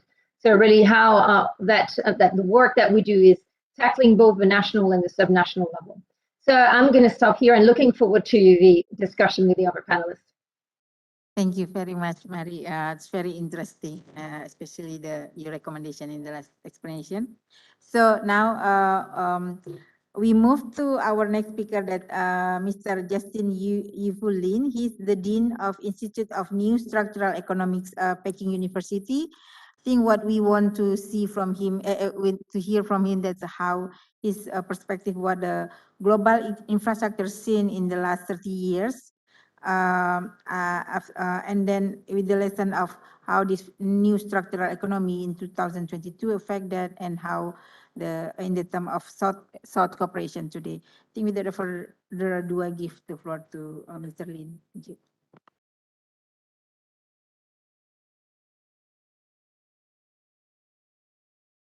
I think your voice a bit like soft. Can you like? Okay, it's a great honor for me to participate in this seminar and offer some of my views about how to improve the current situation relating the huge gap of financing for infrastructure. And we know infrastructure is crucial for the dynamic structural transformation, green growth, and also to capture the opportunity from the fourth industrial revolutions. But as indicated by the Global Infrastructure Hub's estimation, the needs is huge, but the gap for financing is also huge. And so here, I like to offer some recommendations to improve this situation. The first one, we need to change ideas and to have a balanced view related to the role of the market and the state. Currently, the huge infrastructure gap in many developing countries was because of the government, guided by inappropriate ideas during the 1980s, 1990s, because at the time, the understanding that investment in infrastructure is an investment. And so the market will take care of that. But as we know, there's a lot of market values in infrastructure investment. And as a result, we see the huge gap. And so we should advocate the right idea for the government to overcome the so-called market values in the infrastructure and to prioritize the investment of infrastructure in a country. That's one thing we need to do. And especially, I think the G20 is a good platform to advocate the balanced role of market and state. And secondly, I think MDGs and multilateral development institutions, as well as bilateral development institutions, should give more support to the infrastructure investment, especially the green infrastructure investment, because green has externality globally, and they need to be supported. And a multilateral development institution like World Bank, Regional Development Bank, bilateral development institution like USAID, DFID, and so on, they should, targeting the green infrastructure by allocating more funds. And for this, I think IMF and the World Bank should do something to redefine their sustainability framework. Currently, this sustainable framework does not distinguish debt to support consumption or debt to support infrastructure investment. They are treated at the same category. But we know infrastructure investment creates asset, and it's crucial for structural transformation growth in a country. It should be different from debt borrow to support the government, expenditure, or to support consumption, or even to support the social security, because those kind of activities do not create asset, will not contribute to sustainable development. And if IMF and the World Bank can redefine the sustainability framework, then it will unleash a huge scope for the developing countries to get loan for investment in infrastructure. And for this, even highly indebted country, if they want to be able to repay their debt, they need to have growth. And if they want to have growth, they need to remove the infrastructure bottlenecks. So I think those are the areas the multilateral development institution can do. And also IMF, it has special drawing right of $650 billion. They should use some of those kind of special drawing right to set up the green infrastructure fund in order to support the green development, the climate action in many countries. So that's my second recommendation. The third recommendation, we should encourage the cooperation. Professor Lin, could you wrap up in 1 minute, please? Thank you. No problem. Okay. We should encourage cooperation among the southern countries, the South-South cooperation. But for that, we should redefine the development cooperation. Because currently, according to OECD DAC definition of development cooperation, they only count grant and concession loan. But infrastructure investment can generate return. So as long as the infrastructure investment financed by national development institution in other countries, those kind of investment should be calculated, should be counted is some kind of development cooperation. If we have this kind of change in definition, we can also unleash many investment resources. And the last one, certainly, we should tap into the potential of private sector, especially a sovereign wealth fund and a pension fund, because for the infrastructure investment, it's a long-term investment. We need to have patient capital. And as previous speaker already mentioned, so let me stop here.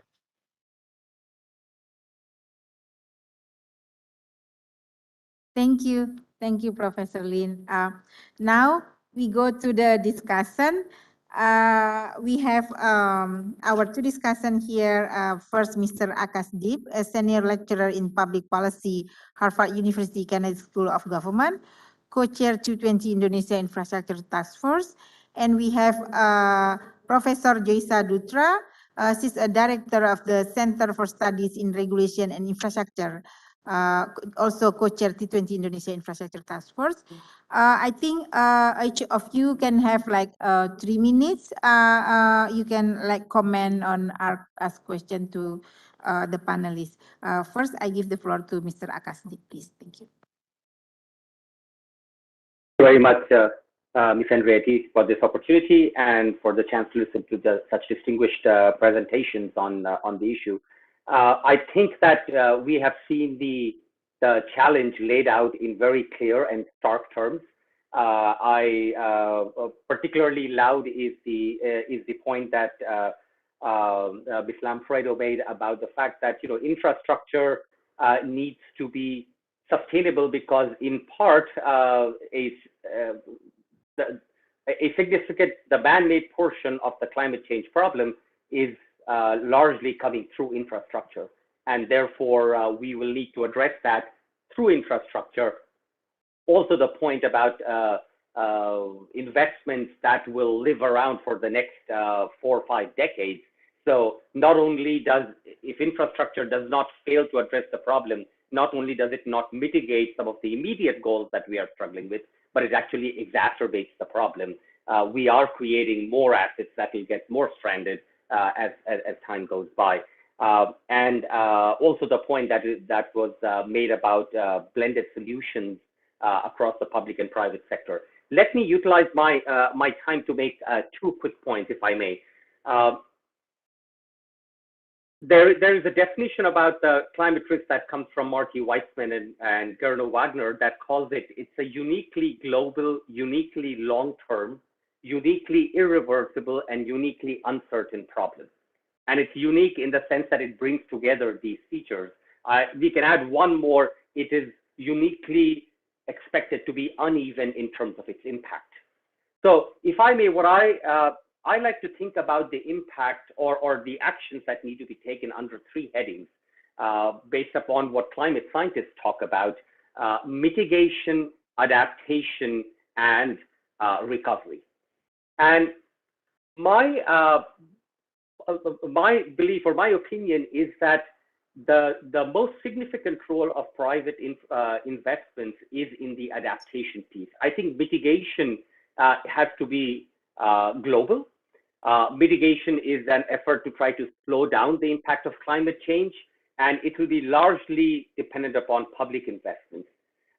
Adaptation will be somewhat more local. There is a more significant role for regulation and for public and private investments. One of the challenges about adaptation is as we slow down, the cost of adaptation is going to keep on growing. So there needs to be that like wrap up in 30 seconds, please. Thank you. Yes, I'll do that, right. And finally, disaster response. Disaster response is going to be pretty much entirely public. So we'll need to allocate resources and in this way. The final point that I'll make is that the curse of climate impact, that it's global, but I think that's also its blessing. One way to think about how to allocate the financing is to think about where the benefits are. If there are local benefits, some of that cost will have to be borne locally. But if there are global benefits, some of those costs have to be borne globally. And therefore, it is also not just the blending of public and private, but blending of local and global resources that I think will play a critical role. Thank you. Thank you, Mr. Akasdeep. I think now I give the floor to Professor Jihab Dutra, please. Thank you for the opportunity to participate in such an enlightening debate. So brief words connecting also to the speech from OECD Deputy Secretary Yoshiki. So FGV produces the Latin American Survey, an inquiry about economic trends in the region since 1994. It's based on information provided by economic specialists in the region. The most recent survey strengthens former conclusions, the importance and the challenges of infrastructure gap in the region, not only about quality, but also it's about access. So in this concept, the concept of sustainable finance must evolve and adapt to include resiliency and climate reporting in the context also of the global crisis that we have experienced. So these last two dimensions are closely connected. Climate risks include, as we know, physical and transition risks impacting and widely disrupting value chains.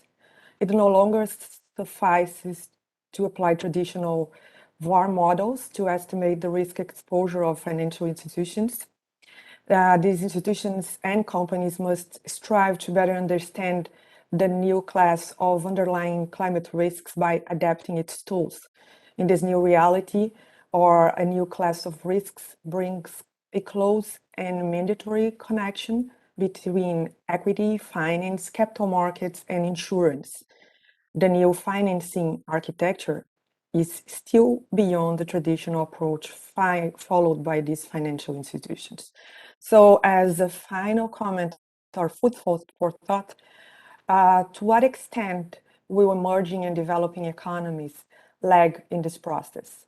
In Brazil, for example, financial capital and insurance markets regulators have followed closely the process of adapting the existing regulatory framework to this new reality. It must be, in the words of the ministers that spoke earlier, feasible, practical, and evidence-based. This is a major challenge for companies and financial institutions. Thank you for the opportunity. Oh, by the way, the G20 institutions have a challenge, and more importantly, this brings a new opportunity to lead the way forward. Thank you, Professor Jihab Dutra. So I received notes from Nicholas actually. So now I will come back to panelists. But I think we will combine later on the Q&A session. So, but now each panelist, I think we can ask for their last general statement, or maybe you can also address what the discussion mentioned. So, but each of you will have like 1 minute, please. Thank you. Now I start with Takeuchi-san, please, and then Somina, and then Mari, and yeah, Professor Lee. Thank you. All the things that have been said by other panelists and the discussants, it was quite informative. Thank you very much for all the contributions. And let me echo what has been said about the importance not only of this mitigation, but also of the adaptation. It is very important because adaptation is the thing that really matters when you want to have a good effect in mitigating the climate change. Thank you. Thank you, Mr. Takeuchi. Now, give the floor to Somina. Thank you very much for this very interesting panel. You know, we have a lot of things to do. I think that the main message coming out, coming through all the intervention is that the infrastructure agenda remains very key, especially at this challenging time. And I think that climate inclusion should be the key words that should underline our work, trying to to push even forth the intervention of the private sector within this agenda, since the fiscal space is limited. So all these things together can make a big difference on the agenda. Thank you. Thank you, Somina. And then now, Mari. Yeah, thank you very much, and for this very interesting and informative discussion. Just quickly, 2 points. First, just to really respond a bit to a comment that was made by our colleague from the Kennedy School. And I think from our experience, I mean, the hub was created to really be that bridge between the public and the private sector. And we spend a lot of time, and we have a very broad community of private sector companies. And so we are like engaging and surveying them all the time. And we've discussed that already in terms of investors and how they see climate adaptation and mitigation.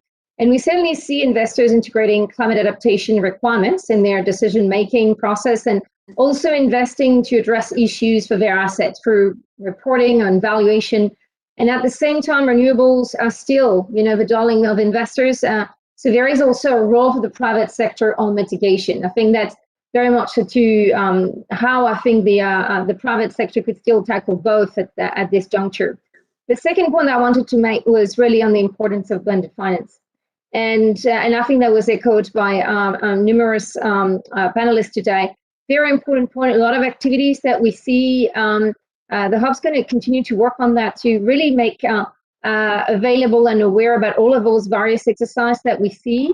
There is an article that I'm going to publish very soon on that very topic. So really something to look at, because it's a key way to de-risk projects and really to bring the player that are the best suited for the type of risk return profile, depending on the appetite for equity or for debt. So I think really that's for me the new era that we're really entering in accelerating infrastructure finance through blended finance.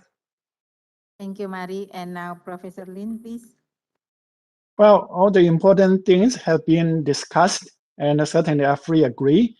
And I just like to echo Professor Deep's recommendation to bring public and private investment to support the green infrastructure.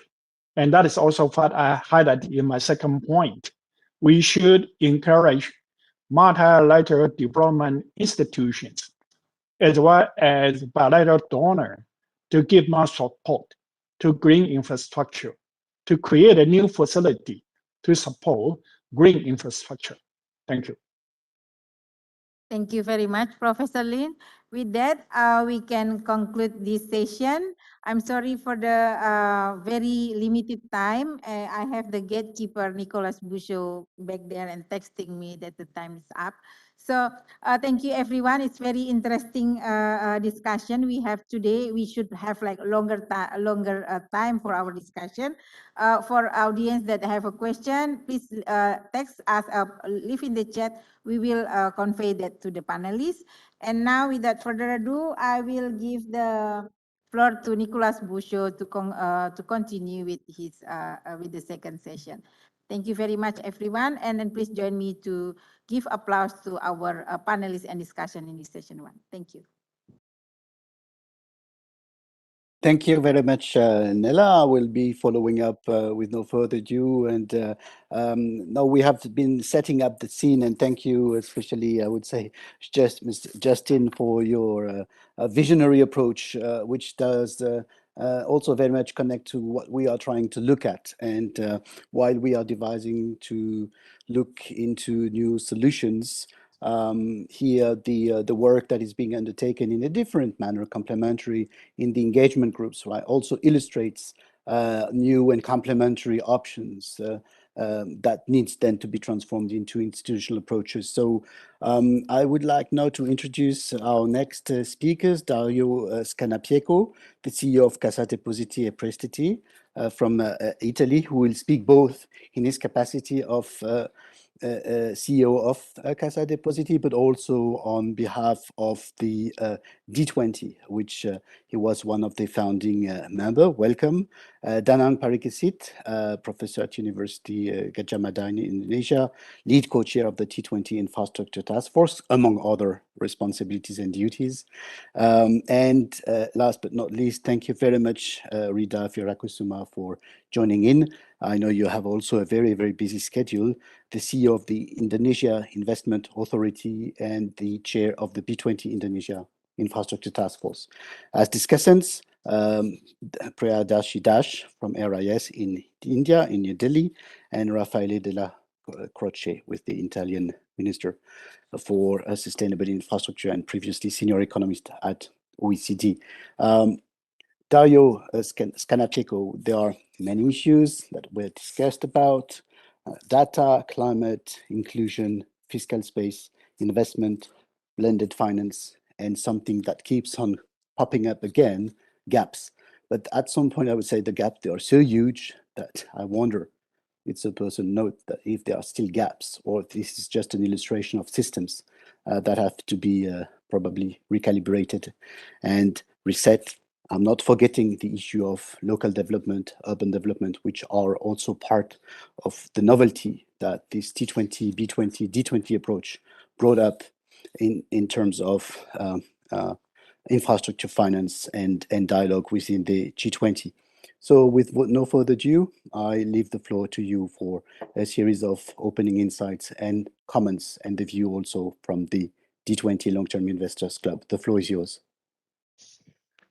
Many thanks, Nicholas. I'm glad to participate in this event and to continue the discussion started last September during the D20 LTIC CDP high-level conference in Rome. Clearly, since then, the world has dramatically changed. COVID-19 and the ongoing conflict between Russia and Ukraine are having direct consequences on global supply chains and on our economic models. Moreover, I would say inflation in the euro area has increased to level unseen in decades. The rise of interest rates and living costs in turn exacerbates inequality between the countries and within the countries as well. And of course, as you just said, we should not forget about the climate crisis. Developing countries are indeed the most affected. Their economies depend heavily on their natural environment. Also, such countries have least resources to cope with the changing climate. In this context, the COVID crisis and the impacts of the Ukraine-Russia conflict, I have to say that public banks and in general governments also have been quick to react, also thanks to the experience gained in the former crisis, first the 2008 financial crisis, the Lehman crisis, and then later the sovereign debt crisis. And all these experience may create synergies, joint procedures, and often digital communication channels which can be used in the present crisis. So I think that one of the key assets to respond to the current crisis and the current needs is again to exploit the good cooperation and the coordinated response which allowed a quick and coordinated reaction from public banks to the crisis due to the COVID-19 first and the ongoing conflict later. So there was in your statement an analysis on whether the dialogue between interinstitutional investors and the private sector should continue and be extended. And this is also part of the comments we just heard before. And my answer is yes, indeed, it should. I mean, we should join forces, the public sector, those entities such as us who have a long-term approach with the private sectors. And we, as public banks, should organize ourselves to be ready to provide a long-term response to the challenges ahead.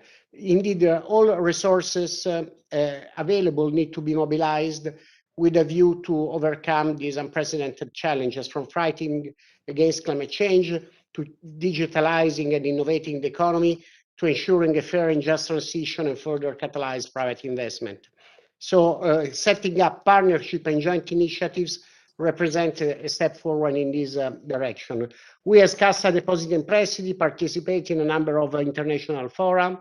Last year, we hosted a successful Financing Common Summit, the second edition of this event, and the 2021 D20 LTIC Summit. And I believe that these events are extremely fruitful. They contribute to the discussion around sustainable finance and infrastructure, providing the G20 with a unique perspective of global financial institutions that connect the public and private sectors.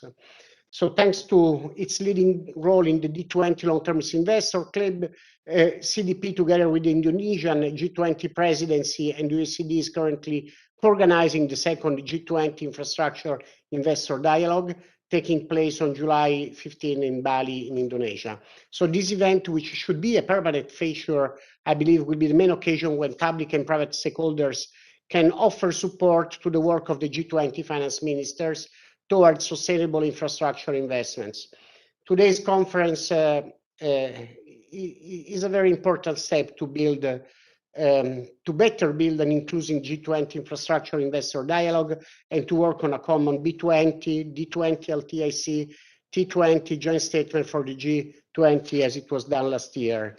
So the D20, LTIC and CDP have been contributed also to the work on legal, regulatory, barriers to quality infrastructure investment the OECD is carrying out for the G20. Finally, the Cassa Deposit and Prestiti is also active in the G7, where we participate to the Partnership for Infrastructure and Investment Working Group. Here we have worked on a joint action proposal with the aim of increasing the mobilization of private capital for infrastructure in low and middle income countries, especially in Africa and Asia. So Cassa, I think as many of us, we want to be an actor of positive change with the aim of supporting investments in the sustainable and quality infrastructure for the future. However, let me restate that only through cooperation at the international level, the complex challenges that lie ahead of us will be tackled. Economic recovery, environmental protection, and climate neutrality reminds us that we live in an interconnected world where we must share responsibility for the world's well-being. Thank you. Thank you very much. This does precisely set up the scene for the next steps of the discussion, and I hope we have some minutes to further discuss about some indications in preparation of the investors dialogue and in preparation of the joint statement T20, B20, T20. Danang, you are Professor Danang Parikesit, sorry, you are at the crossroads of everything that has been discussed so far, right? Many things, but also with a view on investments at the local level, which can mean local, can mean a small city, or can mean a large metropolis like Jakarta and others. How would you view from the T20 standpoint the discussion so far, the issue of gaps and some priorities on the way forward, while the discussions in the G20 are being consolidated step by step regarding infrastructure investment finance? Danang, the floor is yours. Yeah, thanks, Nicholas, and really glad to be here. This is really a global seminar. So as you can see, your background is very bright light, sunlight, and me here is a very dark in the evening, late evening. So thanks again for inviting me to this seminar. Let me just have two parts of my presentation. One is looking at the process within the Task Force 8, which is on the infrastructure investment finance. And the second part would be the initial thought that we have for the Task Force 8 on infrastructure. First, when we look at the approach that we do, I think there are three principles that we use. First is on the inclusivity. So we incorporate all actors. We work together with the B20, W20, and U20. I think you are also very instrumental of connecting us with the U20 chair, Mr. Anies Baswedan, the governor of Jakarta. We look at the cross-cutting issues among task forces. As you probably know that and within T20 there are 9 task forces which actually interlink each other, in your terms, intersecting each other, which is a very important thing that we should adopt. And the third one is to ensure that there is a continuity from one G20 to another G20. So when we look at the history of infrastructure within the G20, the first G20 that is coming out with the infrastructure as separate and in a unique agenda is on the G20 in Japan. Then from now on, there's Saudi Arabia, and then Italy, and then Indonesia. And you see the evolutions and the change of and the complexity of the issue of infrastructures. In Japan, people are talking about the quality infrastructure, which is still very relevant today. But I think there's a notion of complexity and better risk allocations to be put in the infra developments going forward. So with that, I think we would like to capture all the dynamics and infrastructures. The second part of my speech would be the content. What is the initial thought within the Task Force 8 on infrastructures? I think many of the previous speakers has explained about the context, but let me just give you some other context which is very important for us. With the war in Ukraine, I think we have seen the weakening of multilateralism. Everybody's trying to protect their own interests in countries, and I think this is a quite important message that we can bring to the G20 leaders, that I think we should recover the spirit of multilateralism and regional cooperations, because of the things that has been mentioned by previous speakers, require one very important assumption, which is the regional cooperation, international cooperation, and also multilateralisms. Without that, I think every effort will fall apart. Secondly, the great danger of the recent war in Ukraine is the issue of recarbonizations. Instead of decarbonizations, people are going back again, having a setbacks on recarbonizations, the use of more of fossil fuels, coals to support that energy and needs. So I think this is also another factors that makes the issues and infrastructure developments is becoming more and more complicated. So I think we trying to capture that, and we come up with the several lessons that is coming out from our policy brief, and many of our authors highlighted at least 4 lessons that we should look into that more carefully. First, we are not just talking about better risk allocations. On the PPP, for example, people are talking about risk allocation, but I think it's more important to not only talk about risk allocation, but also equitable risk allocations. It's where the issues of the less developed or low-income countries should be put into our attentions. Secondly, on the capacity of the previous speakers talk about the better preparation, better project preparation, bankable projects. And I think this is very important that they have the capacity to manage, to plan, to have a better governance of the major infrastructure projects.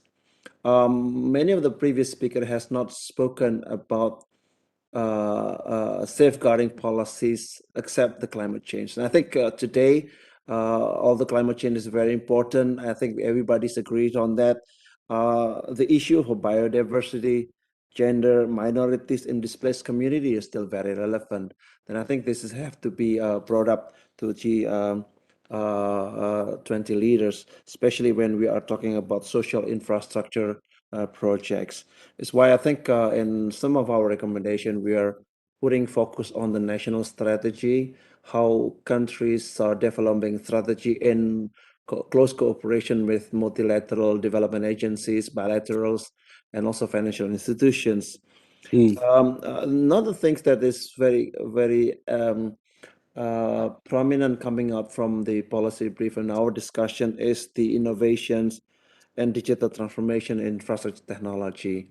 The topics of digital transformation in infrastructure technology came up last year during the Italy is very strong message, but this year the message is even stronger as a ways to as an exit strategy for the lack of the financing capacity. So technology is seen to be the ways forward and to overcome the fiscal capacity of the countries and multilateral governments.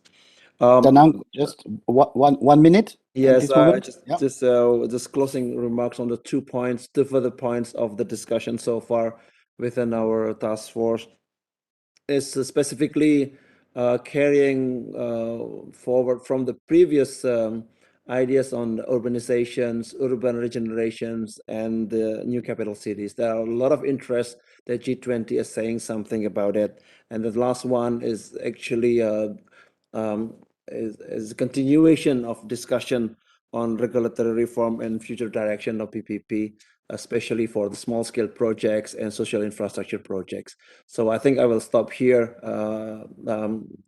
And I think I will happy to take any question and comments from the discussion. Thank you so much. Thank you very much. So last part of this triptych, D20, T20 is the B20. I'm turning to Rida Vierakusuma, the CEO of the Indonesia Investment Authority. The floor is yours. And I think you have a presentation. We have the slides prepared for you, right? So please, yes. If we can show the slides of Dr. Rida. Yeah, before we show the slides, I only have 2 slides. Let me just say a few words. First and foremost, thank you, Nicholas, to have me again on the seminar. It's much appreciated, especially to be able to connect to all of you. The T20, the D20. I heard the new term, the U20, which I actually didn't know before. Of course, it's all part of the G20. By way of introduction, I am speaking particularly based on my 2 roles. The first is the CEO of INA, the newly established Indonesian Investment Authority, which actually has a focus on, number one, as a sovereign wealth fund to build wealth for future generations. But the way we do that is through a series of investments, which hopefully be able to also help sustain economic development, specifically for Indonesia. And there's a big part of that on infrastructure. Number 2, I'm also speaking on behalf of the B20 task force, specifically on finance and infrastructure. So I wanted to just express that my view on what I'm about to say is based on those 2 roles, which hopefully are bringing in the business angle to it. Because obviously I'm not a policymaker. I am more on the deal by deal, opportunity by opportunity basis. With that statement, let me just walk through 2 pages, very short. I hope I don't get cut off because it is very short. So if you actually look at this particular chart, there is no argument that infrastructure, as we all know, and I know it's very basic to all of you, but I just wanted to sort of highlight the fact that, knowing that infrastructure is one of the most important enablers of economic prosperities and also provide a solid basis for strong, sustainable, balanced, and inclusive growth and development, there is a bit of a dichotomy between developed countries and developing countries, as you can actually see here, in terms of global competitiveness index, which has then a direct impact on the overall human development, as you can also see here. So it is extremely important, as I mentioned to you, how we all should hopefully be able to move towards, a better ourselves, better lives. This is not to actually show there is a difference in terms of human quality of human development index, but it is well researched that infrastructure does help. So when we talk about the shared vision, I think, we probably need to make sure that is it about repairing or is it about building? All of us, whether developed nations or developing nations, do need better infrastructure to better the human development index and quality of life. If you actually move to the right-hand side, the gap that I think Nicholas has highlighted before, the 10.6 trillions among the G20 countries, or 14.9 trillion worldwide, there's an interesting chart that you can actually look here. Out of the 10 trillion, about 6 trillion is actually coming from the developing countries, and almost 4 trillion coming from United States alone. Now, these numbers are actually developed by a global infrastructure hub. Sometimes I argue, for example, a case of Indonesia, why our forecast to spend on infrastructure is so little compared to where Indonesia is on the left-hand side. This is not about to argue about that, but it's actually to highlight the point that the needs are huge. It's 10 trillion. And how do we actually close that gap? I also wanted to say that for United States to be able to fill that gap, or for Indonesia or Argentina or maybe Brazil to fill that gap, it is very different because the developed nations will have a lot more options, whether they actually issue bonds or developing funds, or having projects that are actually investable. But the needs are there, and the needs are huge, and it cannot be filled only by the public sector alone. So the next and the last page that I wanted to say, if I can move to the next page. So if you just look into where the monies are, and if you look at the sort of the pink color, the institutional side total to about $123 trillion. So the 10 trillion that I highlighted before is actually quite achievable.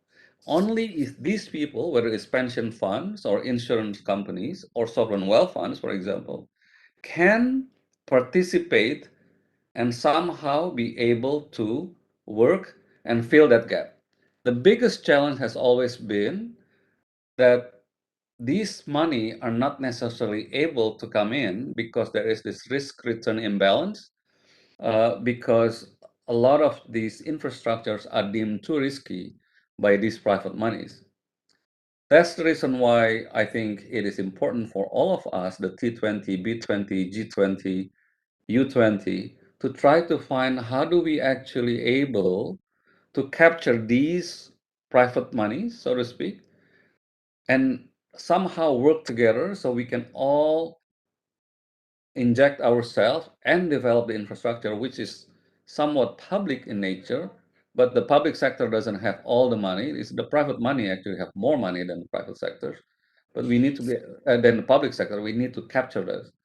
The B20 came up with the policy recommendations, which actually detail here 1.1, 1.2, 1.3, either to improve public sector support to mobilize these commercial finance for infrastructure projects or implementing public sector policies.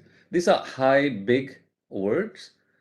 And we're actually doing that through either a direct dialogue, by developing the blended finance structures as we talk about, by promoting and inviting dialogue strongly with the multi-development banks, for example, because there has been some critique, of course, it's not all accepted by the MDBs, that they are actually doing crowding out as opposed to crowding in.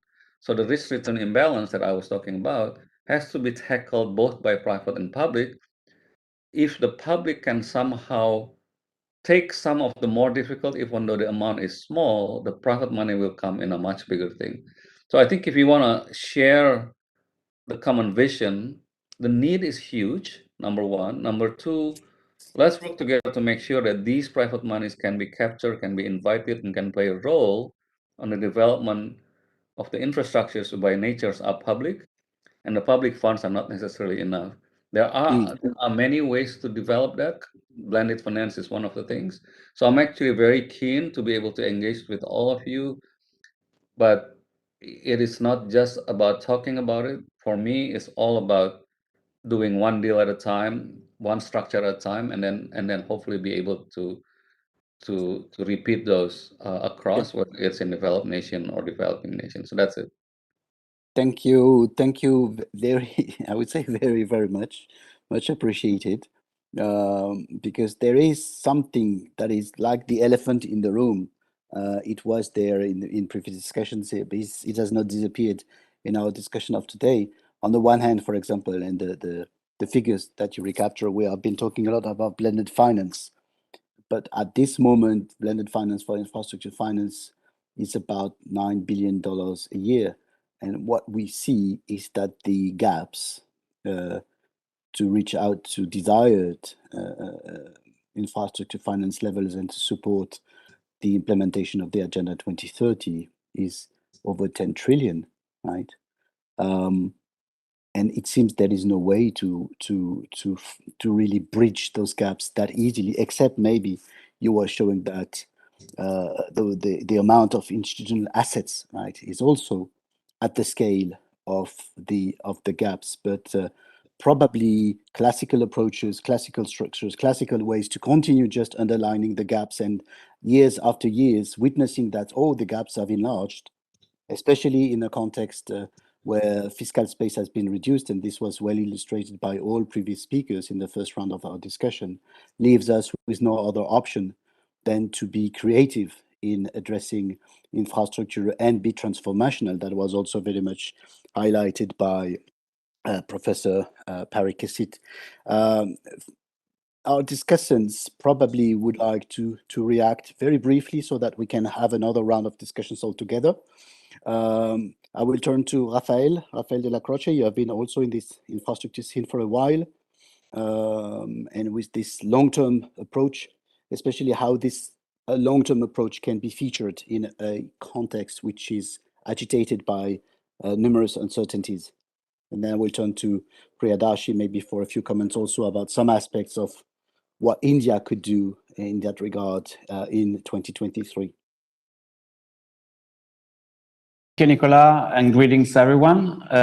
Thank you for the opportunity. I'm speaking greetings from Rome, and speaking with the co-chair of the T20 Infrastructure Working Group, HAT, although I will refer to G20 process, as you said, in previous work from the OECD.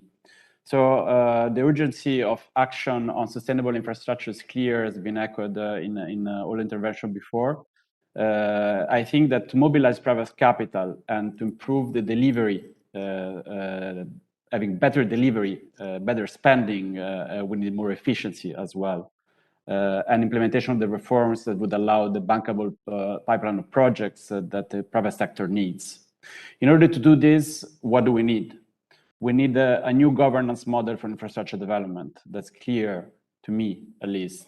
And that this model has to be green, so has to use nature, complement the gray element of infrastructure. Examples are in the risk management, climate proofing infrastructure for mitigation, but also for adaptation, as was said before. The element of nature in cities is clear. Urban regeneration was mentioned as well. Second aspect, this model has to be smart. The use of big data, use of data management, digital twins, what the UK, Germany are doing in that sense is best practices. And thirdly, it has to be resilient. So we need to look at the life cycle of the projects, and that reflects into not looking just at new projects, but also the way we manage the existence infrastructure stock. and how to involve private sector long-term patient capital through instruments which need to be aligned with our political objectives, such as green bonds, social bonds, and green public procurement.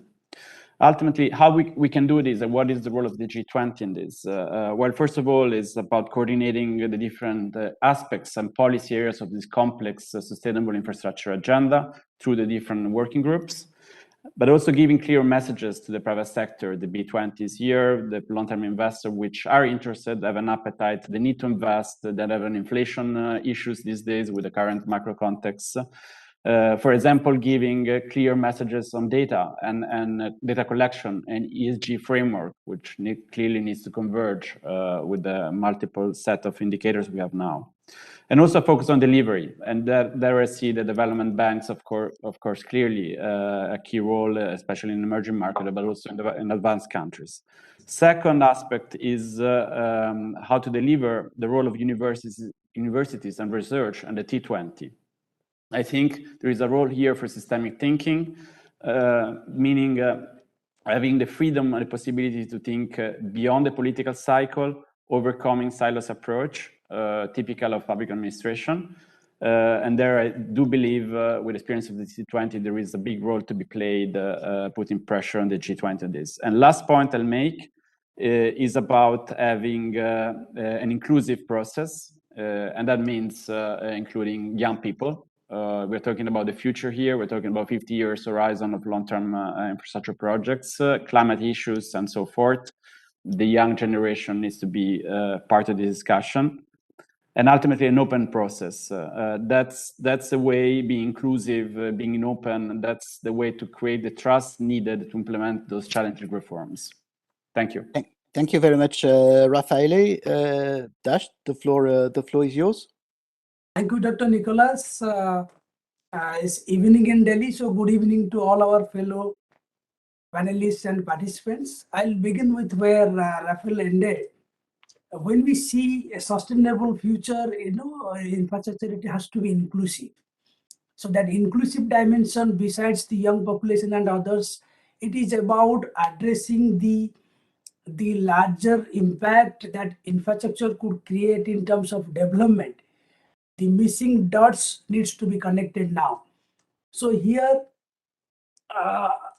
if we think of infrastructure in two buckets, the conventional infrastructure in a sense, road, ports and everything, and the modern infrastructure where we are talking about DLT, IoT based infrastructure, which could bring process innovation in terms of bridging the information asymmetry, updating the real-time data. So how do you link these two forms of infrastructure in a synergistic way in emerging markets and developing economies so that the larger developmental gains can be realized, which will build trust among the local governments to think about taking higher risks.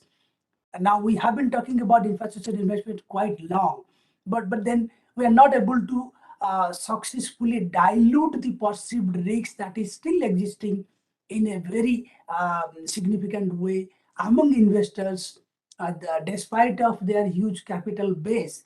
The risk appetite that they have is still very low. So how do you diffuse those risks, perceived risks, and still creating infrastructure which is forward looking and delivers the developmental agenda of the countries? So two things needs to be done. When you say inclusion and sustainability, now shall we focus more on the ESG compliance part, or convincing the local governments, the local community to buy this idea that more infrastructure is needed for development? It's not just beautification of cities or having another port. So we have to see that.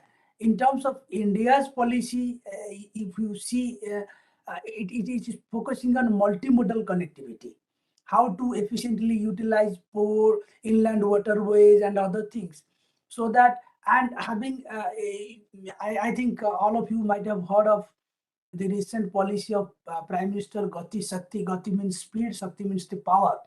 So speed and power will empower the infrastructure ministries to function in an integrated fashion than dealing the projects in silos.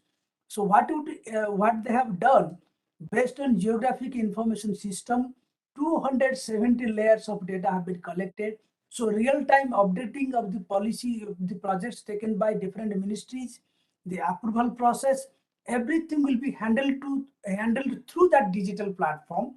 So what I was telling, that the modern infrastructure probably would reduce the cost of implementing the projects, ensure transparency in execution, and bring predictability to the successful completions of certain projects.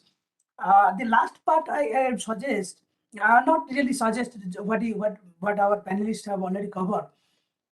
So far, we have no clarity whether we are treating infrastructure as a asset class comparable to the financial assets that are traded in the stock markets.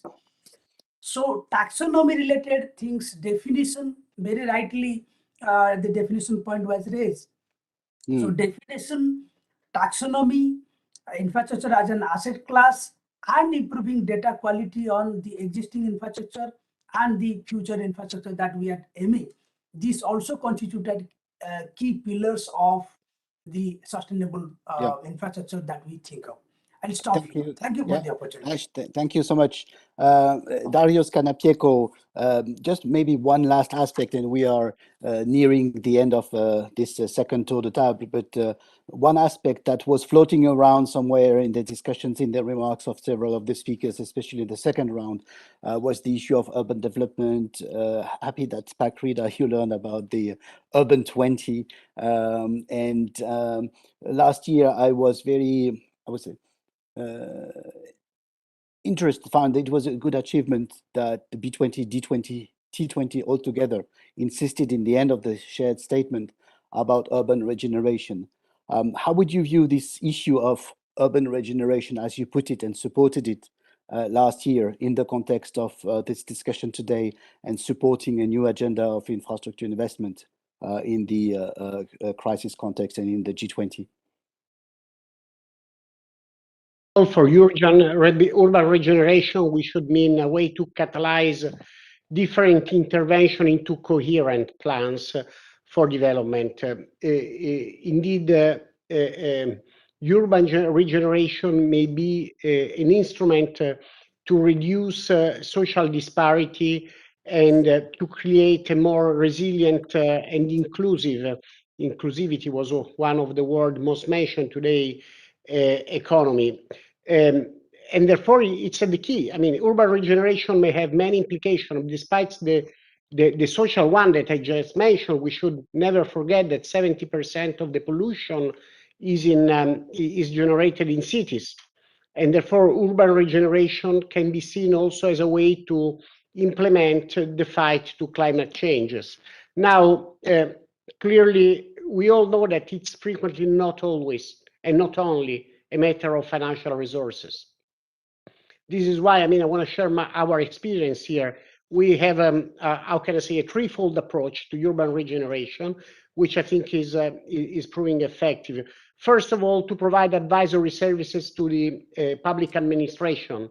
They need our support to think and to implement urban regeneration plans. And then we move, and this is, let's say, the advisory part. Then we move to the financial and funding part, where we have two components. I think it's very important, it was mentioned also before, to create new asset class, and therefore urban development and urban regeneration funds is a way to create and to crowd in private money into this task. And last point is also direct investment made by national promotional banks.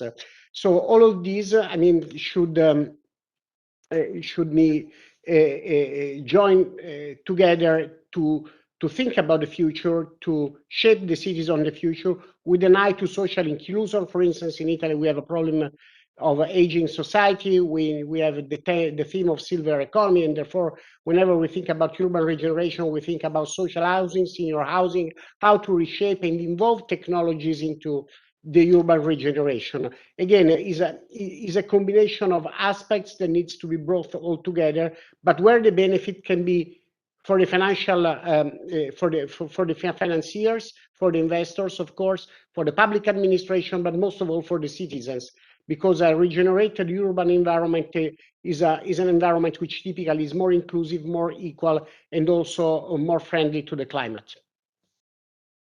Thank you very much. It's very good to see that this is not disconnected to our discussion about infrastructure, and I hope I'm turning here to Pak Danang and Pak Rida, that as we are preparing this future common statement, that we might also at some point connect with the colleagues from the cities. Thank you very much, Darius Kanapieko. I know you have another very urgent appointment.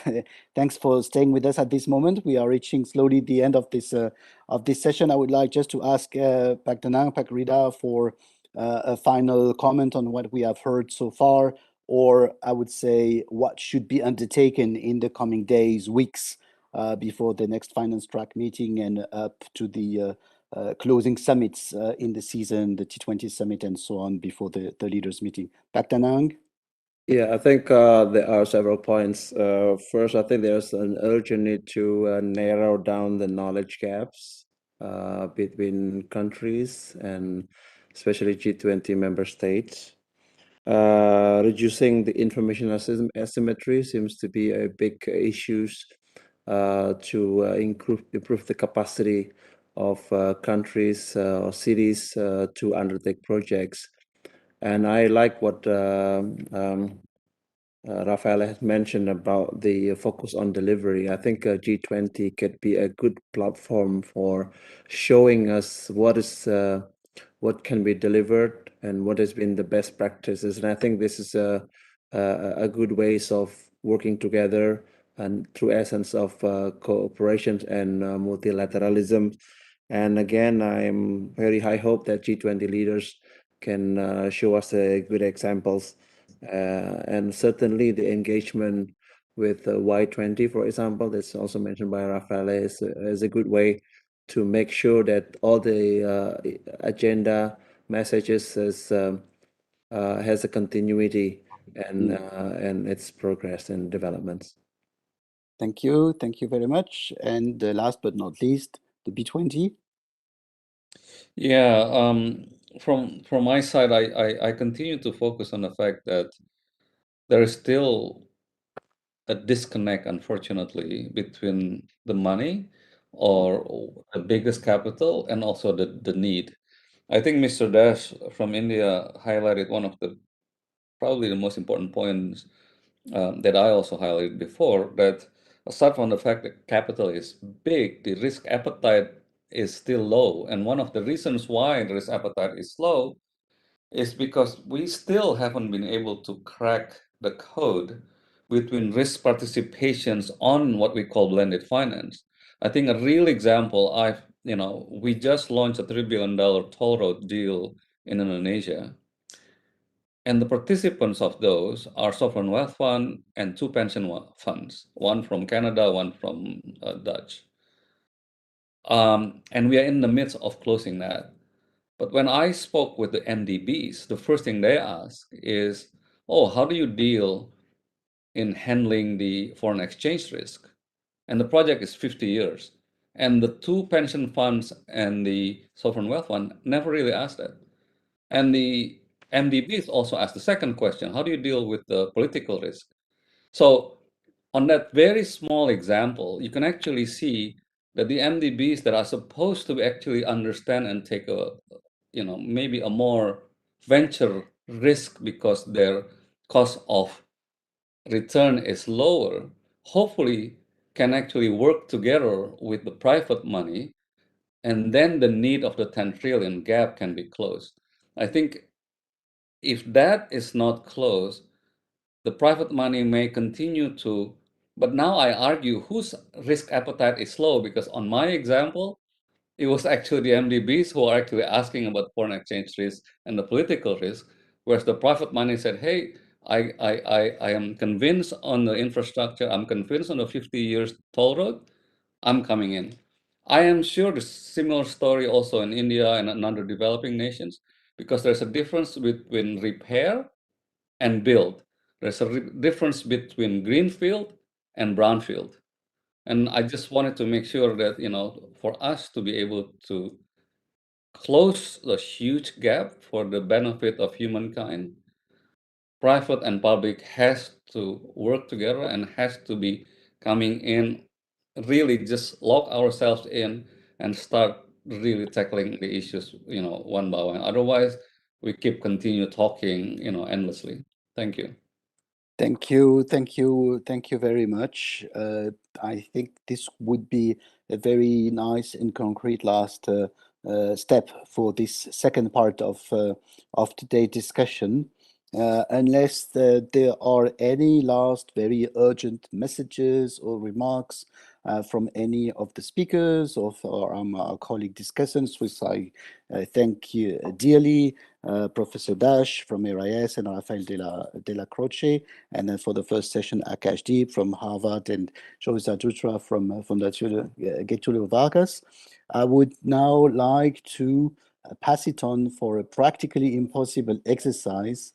Masita Crystalline, the special advisor to the Minister of Finance on macroeconomic and fiscal policy in the Ministry of Finance of Indonesia, for a series of closing remarks and the way forward. But I would just like to very briefly not summarize the discussion, but insist on a number of selected topics that especially emerge in the second segment of our discussion about the prevalence of finance gaps, but also some ways, not just to fill it in, but to completely overcome these gaps. And I would use, Pakrida, if you allow me, your quote, "We have not cracked the code yet," about how to do that.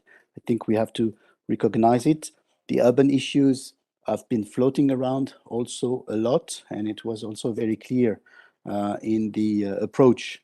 I'm very glad that it was the G20 underlining also ways to constitute urban regeneration issues as an asset class in our discussions that might also help in addressing a number of social and socio-economic issues, which is something which is much needed in the times of economic uncertainties in many countries and regions.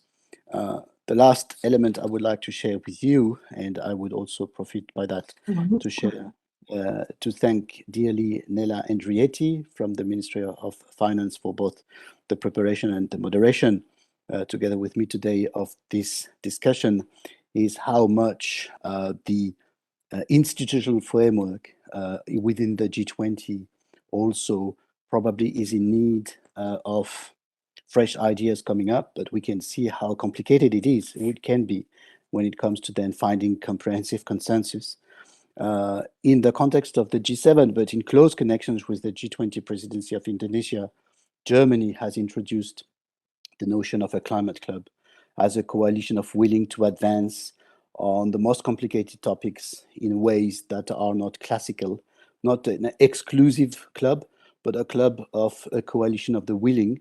And I've suggested now here from Berlin to the T7 and also to the government and so on, that why not we could think about also something like an infrastructure club in the same way to overcome and override the immense challenges and gaps that are still together there and have been well described. So with that, I would like to stop.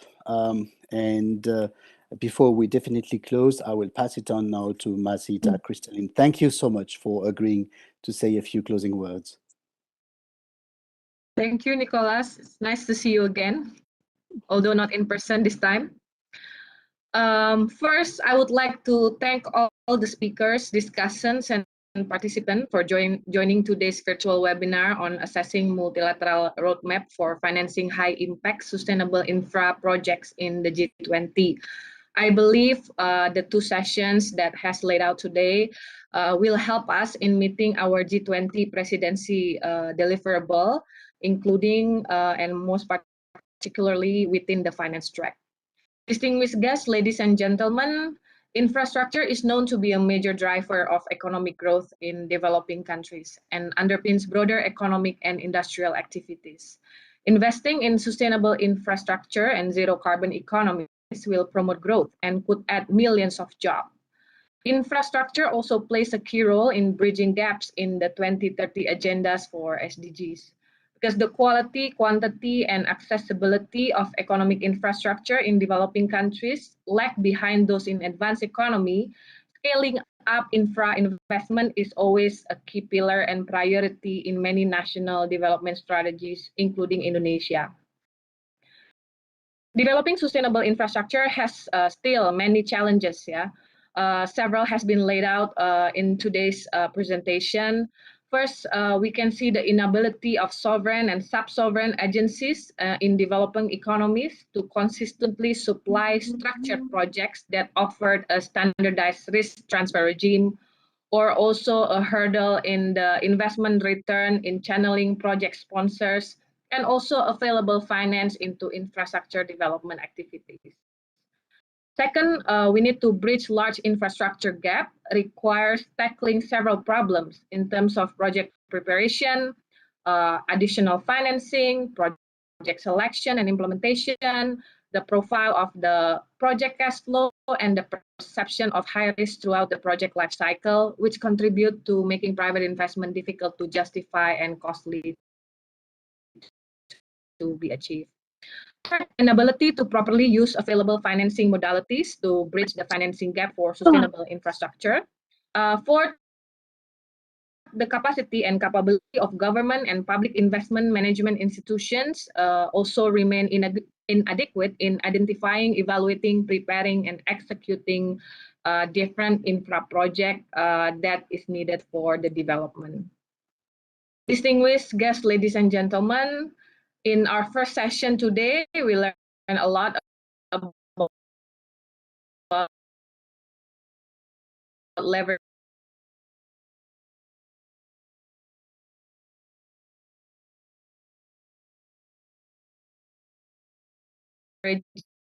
sustainable funds. There's a major investment gap for infrastructure amounting almost 500 billion annually. And of course, after the COVID-19 pandemic, especially in the recovery period, we need to fast forward infrastructure development in 3 areas: health, energy, and logistic and connectivity. In the second session that we just learned the contribution of T20, B20, and D20 to future infrastructure investment vision. Innovative financing and different type of financing should be developed by implementing better pricing and also developing blended finance that is targeted towards the right projects. Distinguished guests, ladies and gentlemen, the COVID pandemic teaches sustainability issues, including the implementation of infrastructure development policies. Infrastructure development is the jumpstart for economic recovery after the pandemic ended and the backbone for pushing growth in the long term. Under our presidency, Indonesia is focusing on sustainable finance. It becomes one of the most important topics for G20, as well as transition finance. I hope we can use this momentum to encourage more stakeholders to contribute to the development of sustainable infrastructure. Also, as G20 presidency, Indonesia will make progress in implementing the roadmap, the G20 Sustainable Finance Roadmap, in taking action to enable transition finance, scaling up, and also improving access in cost-effective ways. Closing my remark, I once again would like to express my gratitude and appreciation for the fruitful discussions during today's G20 infrastructure seminar. I'm grateful for all the hard work, Nicholas and team, Ibu Nela and team that involved in holding this productive seminar. I also appreciate all views and experience shared, as well as input for the successful implementation of the G20 presidency's deliverable. Thank you. Thank you very much. This would be the last and final mile of today's journey into the preparation of the agenda on and decisions on infrastructure investment finance. Thank you. Special thanks also to Valeria Loria, who worked behind the scene with me to prepare this with the Compagnia di San Paolo. Thank you so much for the G20 presidency for hosting this seminar. I think we have a wealth of material now. We will have to proceed and probably circulate among at least the speakers and in a wider perspective, the conclusions and minutes, not the minutes, but the conclusion and recommendations of the present seminar. Thank you so much. Warm regards. Bye-bye. À bientôt. Thank you. Thank you. Thank you, Nicholas. Thank you, everyone. Thank you.